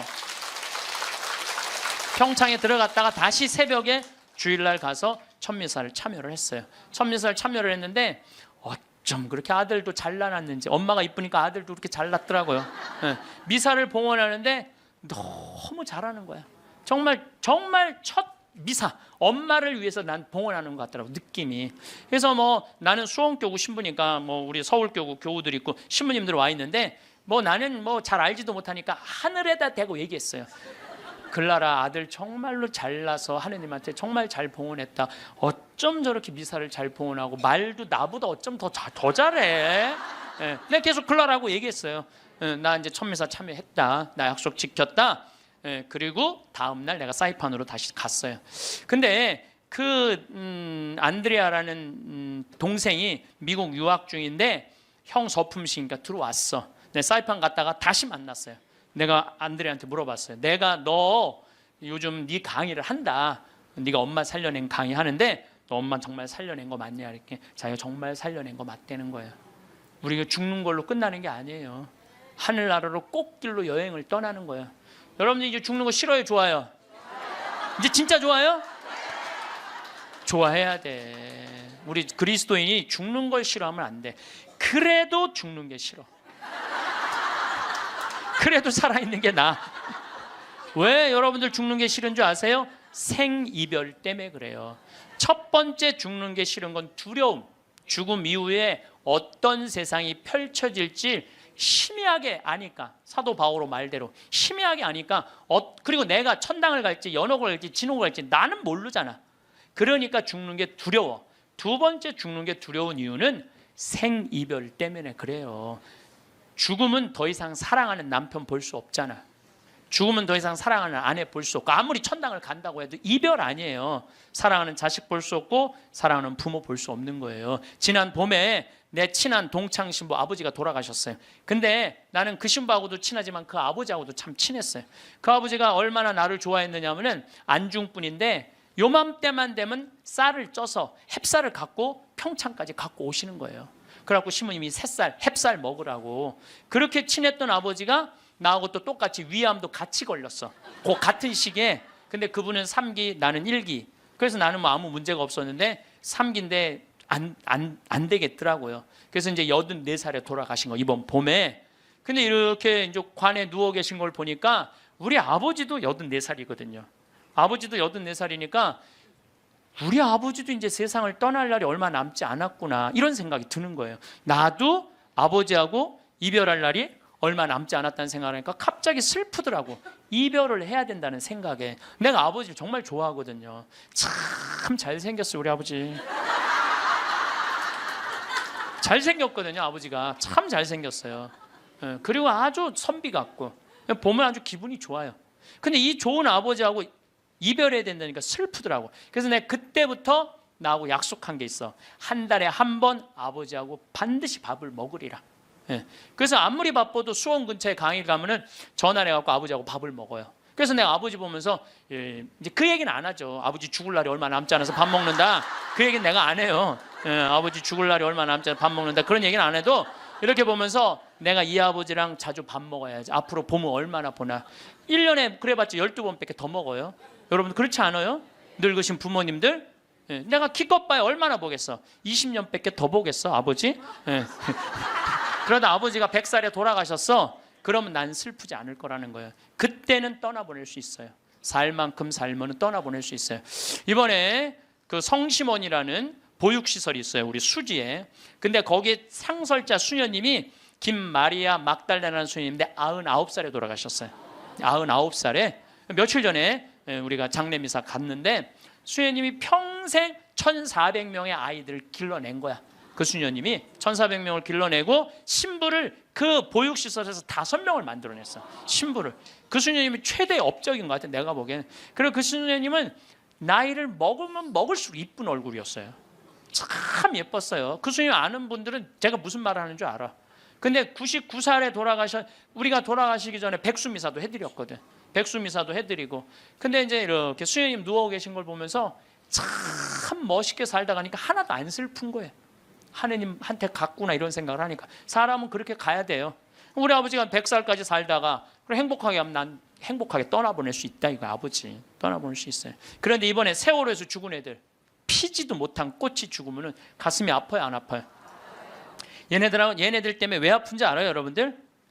얘네들 엄마들 생각을 해봐. 밥 한 번 더 차려주고 싶고, 한 번 더 쓰다듬어 주고 싶고, 장가도 보내고 싶고, 시집도 보내고 싶고, 쑥쑥 자라고 웃는 모습 하나만 봐도 너무 예쁘고 좋은데 이젠 더 이상 아무리 밥을 차려주고 싶어도 차려줄 수도 없고, 아무리 같이 손잡고 여행을 가고 싶어도 갈 수가 없는 거예요. 내가 아무리 세월호에서 죽은 아이들 천당 접수했다고 이야기한들 이 엄마들한테 위로가 될까요?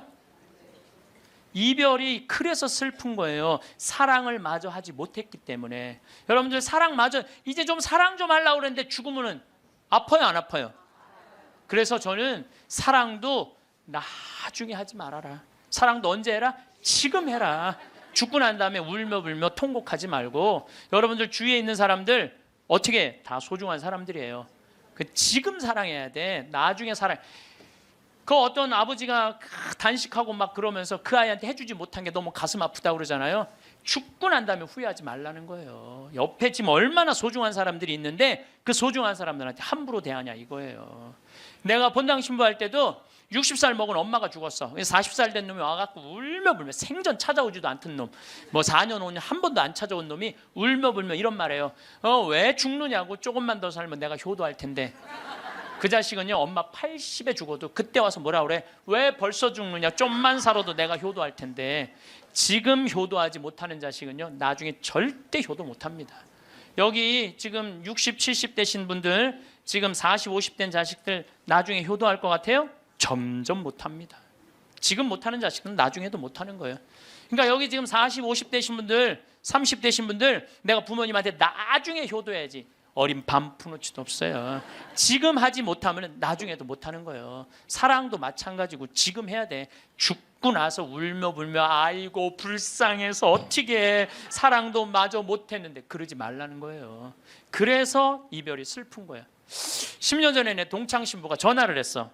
밤에 창현아 우리 성당에 와서 장례미사 좀 해달라는 거예요. 야 본당 신부가 넌데 왜 내가 니네 장례미사를 하냐. 그랬더니 자기는 도저히 눈물이 나서 장례미사를 못하겠다는 거예요. 왜? 고등학교 2학년 여학생, 자기를 너무나 따르던 여학생인데 미사 해설도 하고 독서도 하던 아이인데 백혈병에 걸려서 죽었다는 거예요. 백혈병에 걸려서 죽어서 그 집에 갔는데, 초상집에 갔는데 그렇게 눈물이 나더래요. 그 아이의 모습을 보고. 그래서 이 신부가 이제 저녁에 집에 와서 고민을 한 거야. 아니 그 사진만 봐도 눈물이 나는데 장례미사 할 때 자기는 끝까지 할 자신이 없더래요. 그래서 나한테 전화를 한 거야. 네가 좀 해줬으면, 아무 상관없는 네가 와서 좀 해줬으면 좋겠다는 거예요. 그래? 그럼 내가 가서 해줄게. 갔어요. 갔더니 정말 꽃같이 생겼더라고. 예쁘게 생겼어. 그걸 엄마 아빠가 맨 앞에서 보니 안 울어요. 처음부터 울기 시작을 해요. 또 수녀님이 옆에 위로한다고 옆에 앉아있던 수녀님도 그냥 같이 울고, 성당 같이 학생활동하던 애들도 울고, 그걸 보니까 교우들도 울면 계속 울잖아. 다 우는, 옆에 신부 울고 다 우는 거야. 나만 안 울고. 내가 끝까지 했어. 나만 안 울고. 이 피지 못한 꽃이 죽을 때 우리는요 슬픈 거예요. 나는 이번에 그 유병원 씨가 처음에 내가 한 100억 정도 해갖고 보상해 주겠다. 나는 그 말이 얼마나 화가 나는지 몰라요. 왜냐하면요 거기 죽은 아이 중에 2명은 예비 신학생이야. 신학교 가려고 그랬던 애들이 우리 교회 안에도 있었어요. 그리고 거기 보니까 그림 잘 그리는 애들도 있고, 거기에 무한한 가능성, 돈으로 따질 수가 없는 거예요. 돈으로 따질 수 없는 꽃을 꺾은 거야. 그럼 책임을 지고 죽어야지. 그게 뭐야? 도망 다니다가 이것도 아니고 저것도 아니고 산 것도 아니고 죽은 것도 아니고. 이 정말로 화가 나요. 화가 나. 그걸 보면은요 얼마나 소중한 아이들인데 우리들이, 이 어른들이 걔네들 앞에 창피한 거예요. 지금 어른들이 그 아이들한테 창피한 거. 이거 나는 그때 물론 그 유병원 씨도 나쁘다고 생각하지만 나도 반성 많이 했어요. 난 도대체 뭘 교우들한테 가르친 거야? 내가 못 살았기 때문에 저 아이들이 죽었지 않았나 이런 생각 들더라니까요. 우리 모두의 잘못이죠. 피지 못한 꽃. 그리고 또 장례미사 할 때 언제 이 아프냐 하면은 30살, 40살 된 엄마가 폐암, 위암, 유방암 걸려갖고 3살, 5살, 8살짜리 낳아놓고 애들이 소복 입고 앉아있는 거 쳐다보고 있으면요 가슴이 아파요. 이 엄마는 뭘 못한 거야? 도리를 못한 거야. 부모로서의 도리를 해야 되는데 부모로서 도리를 못한 거야. 부모로서 애들은 적어도 시집장가 보내고 죽어야 될 거 아니야. 근데 그냥 중간에 그냥 그렇게 병으로 죽으면 걔네들은 어떻게 하라고. 여러분들 막내까지 다 시집장가 보냈어. 마지막 신혼여행 떠나보내고 손님 다 보내고 부부가 저녁에 이렇게 차 한잔 마시면서 뭐라고 그래요? 여보 우리 이제 죽어도 여한이 없다. 그러죠? 죽어도 여한이 없다. 할 도리 다 했으니까 사람은 세상에 살면서 사랑도 원도도 없이 해야 되고 도리도 해야 돼. 도리도. 또 60살 먹은 아줌마가 시집으로 왔더니 남편이 노름하고 빚을 잔뜩 져놨어. 그래갖고 그 빚 갚는다고 토요일날 일요일날 놀아봤던 적이 없어. 뼈가 빠지게 일을 했어. 자식들 교육시킨다고 그 잘난 옷 한 번 백화점에서 사 입어봤던 적이 없어. 맨날 10,000원짜리 2,000원짜리 길에서 사 입었어. 친구들 뭐 무슨 유럽 여행 가느니 동남아 여행 가느니 그래도 니네들이나 갔다 오라 그러고 그 돈 가지고 빚 다 갚았어. 그 60살이 돼서 빚도 다 갚고 자식도 다 키워놨어. 돈도 어느 정도 생겼어. 그래갖고 나도 이제 남들처럼 한번 호강 한번 해봐야지. 그래갖고 이제 나가서 외식 한번 하면 먹으면 속이 미식거리네. 미식거리더니 급기야는 뒷목이 땡기는 거야. 그래서 이상하다. 소화제 먹어도 안 되니까 병원에 가보니까 위암 말기라는 거야. 그럼 여러분들 위암 말기 환자들이 뒷목이 땡겨요. 이상하게. 3개월밖에 당신 못 산다고. 그러면 이 60 먹은 아줌마 죽어요 못 죽어요? 한번 호강 한번 해보려고 그랬더니 이제 한번 나도 남들처럼 여행도 다니고 맛있는 것도 사 먹으려고 그랬더니 나보러 죽으랜다고. 난 억울해서 못 죽는다고 그래. 사람은요 이 세상에 태어나고 뭐를 해야 되냐면 호강을 해야 돼요. 행복해야 돼요. 이걸 못하면요 죽을 때 한이 돼서 못 죽어요. 그리고 우리가 살면서요 여러분들 뭐가 있느냐면은 살면서 기뻐야 돼. 내가 봉사활동에 여기 교우들 아마 봉사활동하는 교우들 많을 거야. 그렇죠? 근데 하는 게 너무 힘들어. 지겨워. 근데 예수님 십자가 어디 갔어? 예수님 십자가. 예수님이 얼마나 고통스러웠을까? 저거 따라서 그 지겨운 그 봉사활동을 십자가 생각하고 계속해. 기쁨이 하나도 없어. 그런 분들 나한테 상담하면 내가 뭐라는 줄 알아요? 당장 관두라고 그래요. 예수님 십자가 생각하고 계속 하지 말라고. 그런 사람들이 나중에 열받으면 예수님 다시 십자가 못 박을 사람들이에요. 못 박을 사람들. 예, 그런 사람들이 못 박아요. 되게 기쁨이 없는 사람들이 나중에 그 공동체를 다 깨요. 뭐든지 기뻐서 해야 돼. 뭐든지 즐거워서 해야 돼. 내가 기쁘지 않고 즐겁지 않으면요 나중에 죽을 때 한이 되는 거예요. 저는 이번에 아프리카 여름에 7, 8월 달에 아프리카하고 남미를 갔어요. 말로는 봉사, 선교로 갔는데 내가 비행기를 105시간을 탔어. 105시간. 그러니까 5일 동안 비행기를 탄 거 5일 동안 하늘에 떠 있었어. 그것도 비즈니스도 아니고 이코노미로만. 근데요 많은 사람들은 다 그래요. 신부님 힘들지 않느냐고.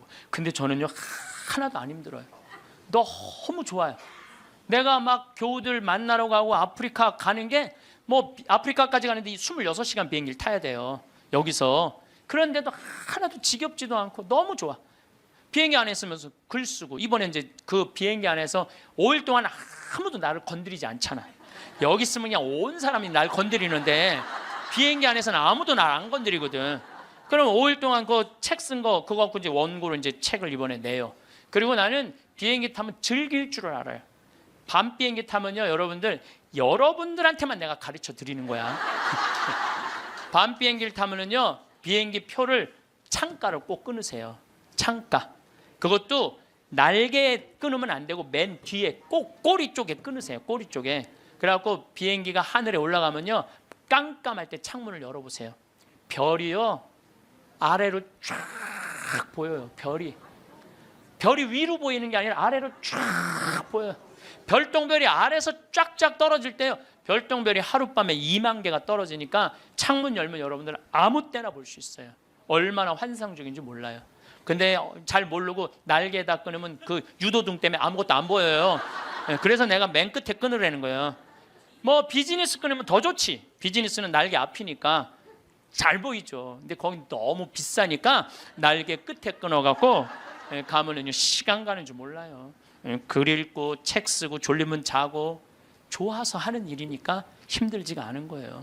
그러니까 우리 인간은 살면서요 즐거워야 돼. 근데 호강을 못하고 죽는 사람들이 괴로운 거야. 그래서 저는 여러분들한테 삶을 좀 즐겨라. 청승 좀 떨지 말아라. 제발. 돈 있는 사람이든 없는 사람이나 다 똑같아. 돈 있는 사람, 돈 없는 사람이나. 그래서 제가 지난 2월 달에 우리 성지순례를 다녀왔어요. 80명의 교우들하고 이스라엘을 10일 동안 걸었어요. 그러니까 무슨 로마 갔다 오고 프랑스 갔다 오고 이게 아니라 나자렛에서부터 갈릴레아까지 걸었어요. 65km를. 이스라엘은 딱 반으로 나누면 돼. 반 딱 나눠갖고 남북 우리나라 38선 가로듯이 반 나눠갖고 아래는 이 예루살렘, 예리고, 베다니아, 그 다음에 가자지구 요즘 전쟁하는 데 있죠? 거긴 사막이에요. 볼 거 아무것도 없어요. 화면을 보면 여러분들 맨날 거기만 보는 거야. 이스라엘을 잘 모르는 거지. 근데 나자렛에서부터 갈릴레아까지는 지중해성 기후예요. 그래서 11월 달에 우기가 시작이 돼. 지금부터. 그럼 2월 달이 되면은요 그 이스라엘 갈릴레아 들판 전체가 꽃으로 덮쳐요. 꽃으로. 그러니까 이스라엘을 성지순례 가면은 2월, 3월, 4월에 가야 돼.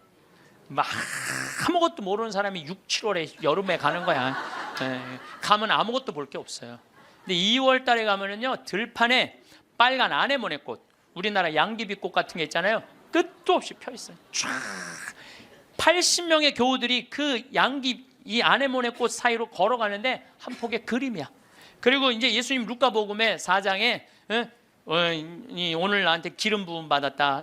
가난한 이들한테 해방, 묶인 이들한테 자유를, 눈먼 이들에게 빛을. 이게 나한테 이루어졌다.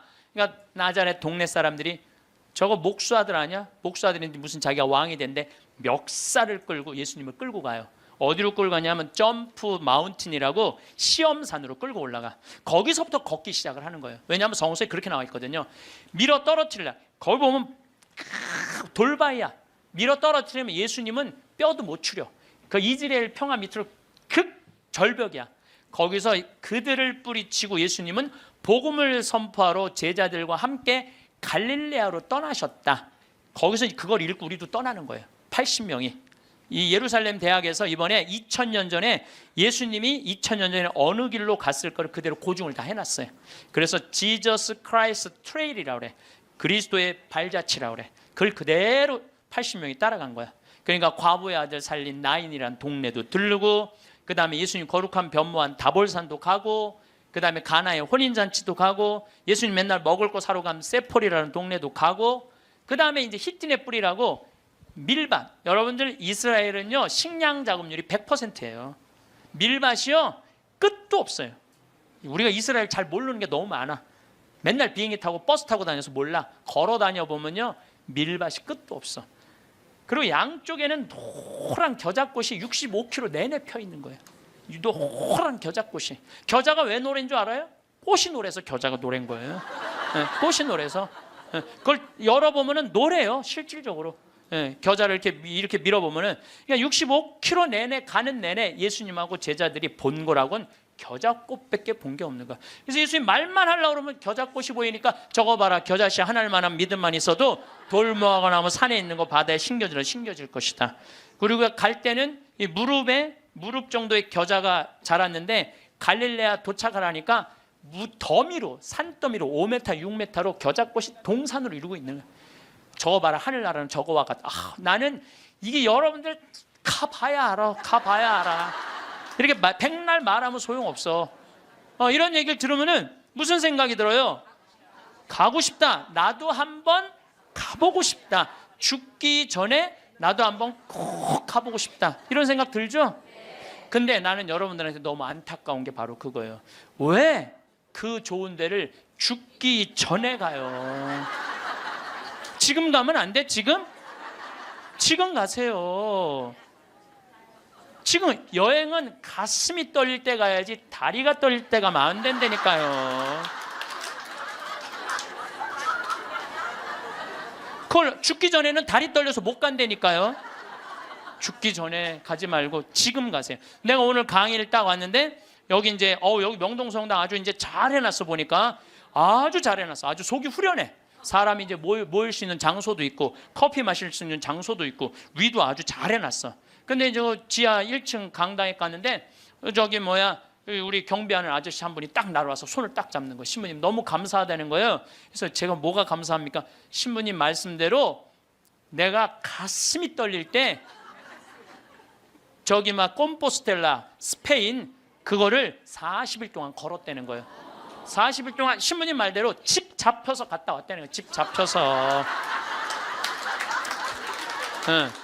그런데 자기가 은혜를 너무 많이 받았다는 거. 내가 이게 이스라엘 성지를 이렇게 가면서 그 학생 하나가, 그 아이 잊지 못하는 아이가 있어요. 학생 하나가 딱 나를 만났는데 얘가 나를 어떻게 쳐다보느냐면 흰 눈동자 95%, 까만 눈동자 5% 뜨고 쳐다보더라고요. 왜냐하면은 너 때문에 내가 끌려왔다 이거야. 네가 성지순례 쑥덕거려서 엄마 아빠가 가면서 얘를 강제로 끌고 온 거야. 그러니까 나를 흰 눈동자 95%, 까만 눈동자 5% 쳐다보는 거죠. 근데 얘가 성지순례를 하는 첫날부터 눈이 아주 도끼가 있더니 이틀째, 3일째 예수님이 걸어간 길을 걸으면서 예수님을 만나더라고요. 일주일째는 눈빛이 완전히 모세의 눈빛이 됐어. 관상의 눈빛이. 근데 얘가 성지순례하고 한 달 후에 나한테 편지를 했어요. 신부님, 저 가슴이 뜨거워서 어떻게 주체할 수가 없어요. 하느님이 내 안에 살아 움직여서 자기가 어떻게 할 수가 없다는 거예요. 근데 며칠 전에 내가 서천이라는 곳에 강의를 갔는데 그쪽 분이에요. 엄마 아빠가 왔어. 신부님, 걔가 워낙 똑똑한 애거든요. 공부를 잘했던 애야. 근데 화학과를 갔는데 자기는 길을 못 찾아갖고 공부하는 게 싫다는 거야. 근데 얘가 지금 학교를 관두고 의대 공부를 한다는 거예요. 그래서 이제 내가 그랬거든. 나 지금 아프리카 봉사 가니까 의사가 돼갖고 좀 공부 좀 해라고. 근데 얘 공부하는 거예요. 이게요, 사람이요, 성지를 한번 갔다 오면요, 죽으면은 제일 좋은 건 죽으면 인생이 바뀌어. 죽어봐야 철이 드는데 죽는 건 좀 어려우니까 어떻게? 성지를 갔다 오는 게 좋아. 그러니까 여러분들 죽기 전에 가지 말고 언제가? 지금 가세요. 무슨 돈으로? 집 잡혀서 가라. 집 잡혀서. 집 잡혀서 가라. 여러분들 집 갖고 갈 거예요?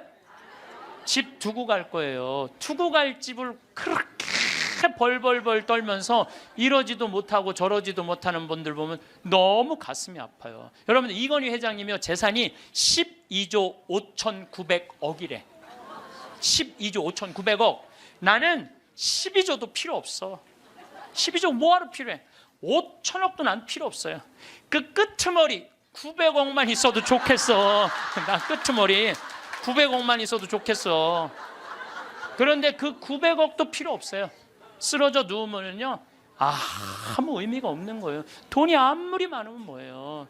벤자민 플랭클린이라고 미국 독립선언서 쓴 사람이 이런 말을 해요. 재산을 잃으면 조금 잃은 거고, 명예를 잃으면 반을 잃은 거고, 건강을 잃으면 다 잃은 거다. 아파갖고 누우면요, 아무리 돈이 많아도 소용없는 거예요. 물론 나는 이건희 회장님이 빨리 완쾌되길 바라요. 왜냐하면 누가 뭐라 그래도 한국의 제1의 기업을 세계에 내놓은 사람이에요. 그러니까 난 회복되길 바라요, 빨리. 그리고 회복돼서 제발 하늘나라 올라와. 다 이제 그런 사람들이 하늘나라 경험 많이 하잖아요. 하늘나라 이제 갔다 온 경험을 가지고 12조 5,900억을 다 나눠줬으면 좋겠어. 다 나눠줬으면. 살아 돌아와서.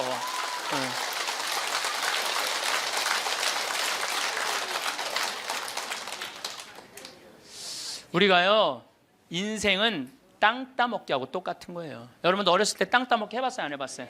해봤죠? 땅 따먹기. 동그라미 운동장 그리고 이렇게 신발 이렇게 돌려갖고 10원짜리로 3번 튀겨갖고 들어오면 내 땅, 못 들어오면 내 땅 아니고 막 그러다가 막 점점 땅이 좁아지는데 금이 닿으면 닿니 안 닿니 머리끄댕이 막 싸우고 그러잖아요. 해가 뉘엿뉘엿질 때 엄마가 데리러 나와요. 철수야, 영희야, 너 해졌다. 밥 먹으러 가자. 그럼 얘네들 중에 단 한 명도 엄마, 나 이거 내가 오늘 오후 내내 딴 땅이니까 나 이거 파갖고 들어가면 안 돼? 그리고 학교 운동장 파갖고 들어가는 애들 있어요? 손 탁탁 털고 들어가요. 그게 인생이에요. 여러분들 처음에 시집 와갖고 사글세, 월세, 전세 18평, 25평, 40평까지 넓혀갔어. 근데 하느님이 마지막 날, 얘야 너 인생에 해가 졌다. 마리아야, 베드로야, 너 이제 들어와라. 그럴 때 하느님, 나 이거 평생 딴 땅이니까 내 이거 파갖고 들어갈게요. 그리고 40평 지하로 저 무덤으로 쥐고 가는 사람 있어요, 없어요? 손 탁탁 털고 들어가요. 손 탁탁 털고 들어갈 걸 그걸 왜 못 쓰고 벌벌벌벌 떠냐 이거야. 집 잡혀서 여행도 다니고 어려운 사람도 도와주고, 맛있는 것도 사 먹고, 그리고 즐겁게 살다가 죽으면 되지. 그걸 그냥 아까하고 뒷방에서 벌벌벌벌 떨다가 죽어. 신부님, 빚 없는 사람, 집 없는 사람 어떻게 하라고 맨날 집 잡히라. 걱정하지 말아라. 국가에서 용돈 나온다. 20만 원. 많은 분들이 이런 얘기해요. 신부님, 10년 전에 이런 얘기를 해요. 내가 10년 전에 54,000원 나올 때, 10년 전에 54,000원 나왔거든요.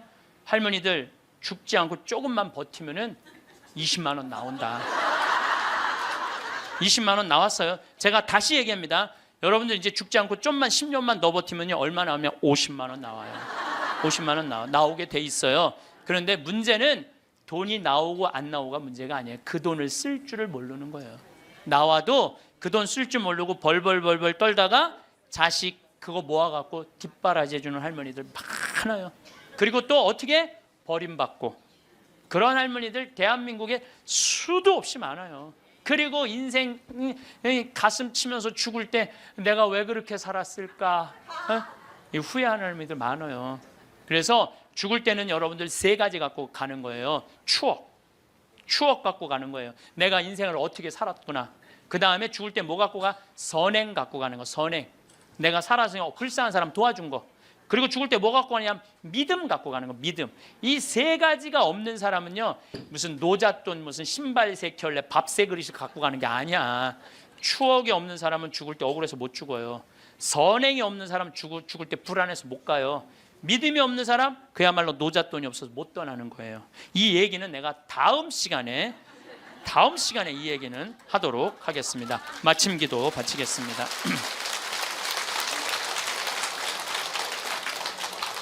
이 구상 시인이 우리 맨날 노벨상 받니 안 받니 그랬는데 참 이 시를 죽음에 대한 시인데 너무 재밌게 썼어요. 그래서 여러분들 기도하면서 한번 들어보시면 좋겠어요. 성부와 성자와 성령의 이름으로 아멘.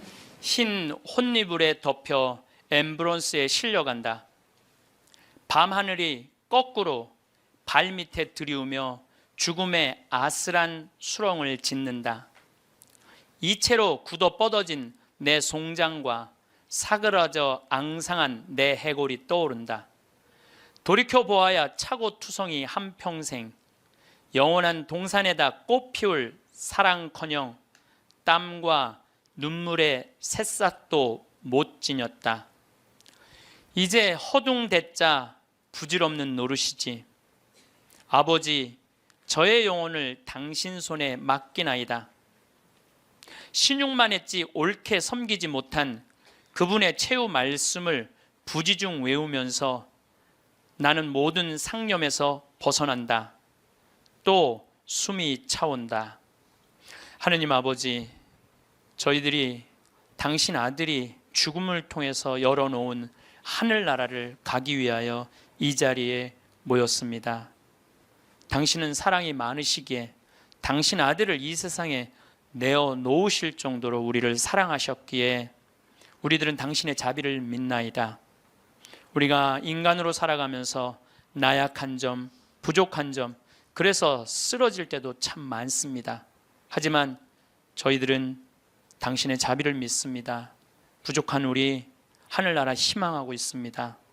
여기 모인 모든 이들이 마지막 날 하늘나라에서 기쁘게 이 세상 이야기, 오늘 즐거웠던 시간 이야기할 수 있는 그런 하늘나라의 선물 허락하소서.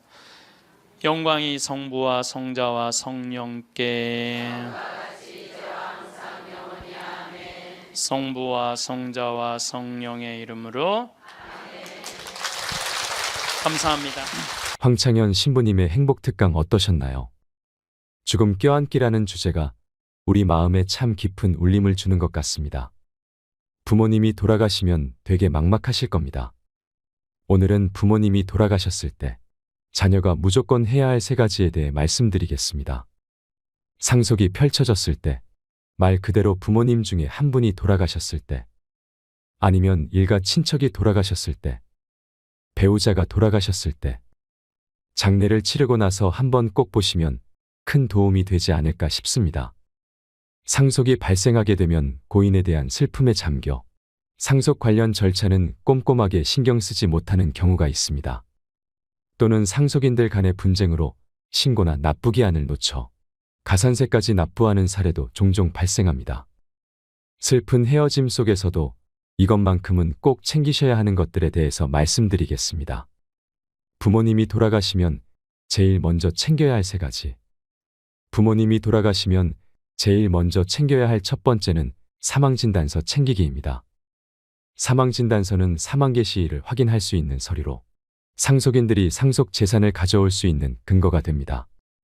피상속인과 상속인 간의 관계를 확정지어 피상속인의 사망을 원인으로 상속 권한이 있음을 입증할 수 있는 중요한 서류입니다.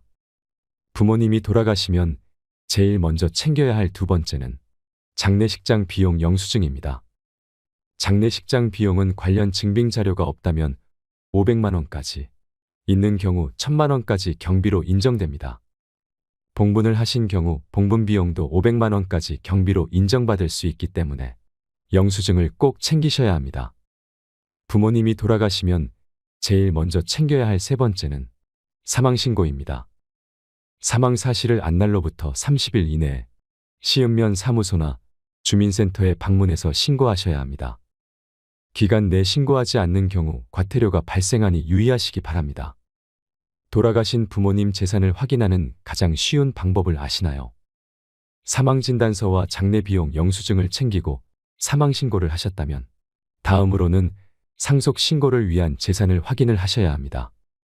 자녀라고 하더라도 부모님이 어떤 은행 계좌를 사용하고 계신지, 어떤 주식이나 부동산을 가지고 계신지 자세히 모르는 경우가 대부분일 텐데요. 쉽고 빠른 재산조회를 위해 두 가지 사이트를 추천드립니다. 첫 번째는 정부24의 안심상속 원스톱 서비스입니다. 정부24 홈페이지에 들어가셔서 안심상속 원스톱 서비스를 이용하면 쉽고 빠르게 피상속인의 금융거래, 토지, 건축물, 세금, 연금, 자동차 등 모든 재산을 한 번에 통합 조회할 수 있습니다. 두 번째는 금융감독원의 상속인 조회 서비스입니다. 여기에서는 상세 내역을 프린트해서 볼 수 있는 문서 형태로 확인이 가능합니다. 은행, 보험 내역을 세부적으로 확인 후 예금 및 보험금을 수령할 수 있습니다. 돌아가신 부모님이 쓰시던 핸드폰은 어떻게 해야 할까요? 보통은 부모님이 쓰시던 휴대폰을 해지하시지만 1년 정도는 낮은 요금제로 유지하시는 걸 권해드립니다. 세 가지 이유에서인데요. 첫 번째는 사진을 보며 추억을 되새길 수 있다는 점도 있고, 두 번째로 채권 채무 관계를 확인하는 데도 필요합니다. 받을 돈은 상속재산에 포함하고 갚아야 할 돈은 채무 공제로 제외해야 하니 상속세 신고 전에 채권 채무자와 연락하셔서 내용 및 금액을 확인하셔야 합니다. 마지막으로는 부고 소식을 듣지 못한 사람들을 위해서입니다. 해외에 체류하는 등 개인 사정으로 연락을 받지 못한 분들에게 작고 소식을 전할 수도 있습니다. 그리고 한 가지 더 아셔야 할 게 있습니다. 자식에게 용돈을 잘못 주면 상속세 폭탄을 맞습니다. 상속세 신고 시 주의하셔야 하는 점에 대해 한 가지 말씀드립니다. 바로 사전증여재산입니다. 상속세는 상속세 및 증여세법 상위 과세표준과 세율을 적용받음에 따라 상속인은 10년 이내, 상속인 외의 자는 5년 이내에 사전증여재산을 합산하게 됩니다. 만약 상속 당시 상속재산은 10억 원이더라도 10년 이내 100억 원을 증여한 내역이 있으면 이를 합산하여 110억 원으로 신고하셔야 합니다. 따라서 10년간 피상속인의 모든 계좌 내역을 받아서 사전증여 내역을 확인하셔야 상속세 신고 시 누락되는 부분이 없이 신고할 수 있습니다. 많은 분들이 과연 국세청에서 10년치 계좌 내역을 다 볼까 궁금해하실 텐데요. 네, 10년치 내역을 다 봅니다. 사망 전 10년 내에 주거래 은행을 바꾸었다면 이를 파악하여 10년간 모든 계좌 정보를 확인하는 게 중요합니다. 10년치 계좌 내역만큼은 전수로 확인하기 때문에 반드시 꼼꼼하게 확인하셔야 가산세를 피할 수 있습니다. 본세보다 무서운 게 가산세라고 하죠.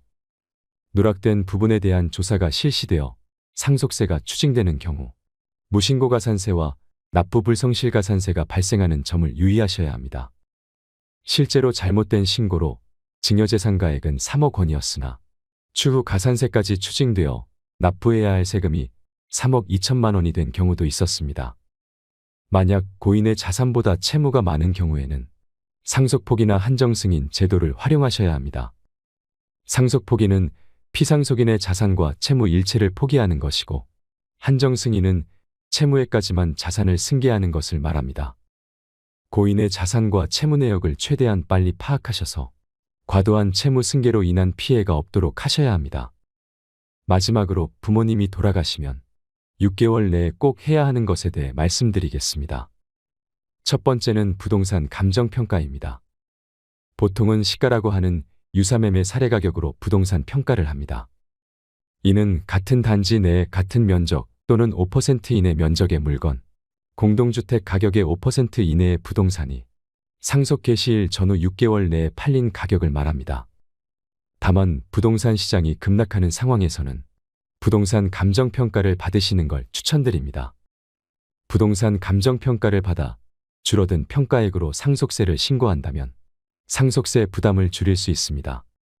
다만 추후 해당 자산 매도 시에는 해당 감정가가 취득가가 되기 때문에 미래의 양도소득세는 늘어날 수 있습니다. 반드시 줄어드는 상속세와 늘어나는 미래의 양도소득세를 비교하셔서 전략적으로 선택하셔야 합니다.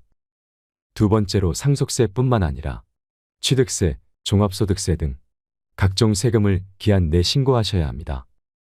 간혹 상속인들 간의 분쟁으로 상속재산에 대한 소유권이 명확하게 정해지지 않은 경우에도 기한은 꼭 지키셔야 합니다. 그렇다면 세금은 누가 어떻게 낼 것이냐 고민이 많으시죠?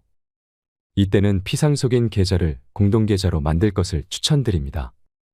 우선 세금은 기한 내 납부하신 후에 상속인들 간 조율하시는 것이 현명합니다. 만약 고인이 사업자였다면 종합소득세 신고도 6개월 내에 해야 합니다. 흔히들 다음연도 5월까지라고 알고 계시는데 사망이 발생한 경우는 예외적으로 6개월 이내에 신고해야 합니다. 최대한 빨리 진행하셔야 신고 및 납부 지연으로 인한 불이익을 피하실 수 있습니다. 우리 주변에 사랑하는 이가 떠나면 헛헛한 마음을 추스르기 힘들겠지만 또 누군가는 장례 후 절차를 진행해야 하지요. 주위의 소중한 분들께 이 영상을 공유해 주세요. 언젠가 필요한 순간에 도움이 되었으면 좋겠습니다. 오늘도 함께 해주셔서 감사드립니다. 이상으로 책틀맨이었습니다. 지혜를 쌓는 당신의 오늘이 아름답습니다. 더 좋은 영상으로 찾아뵙겠습니다.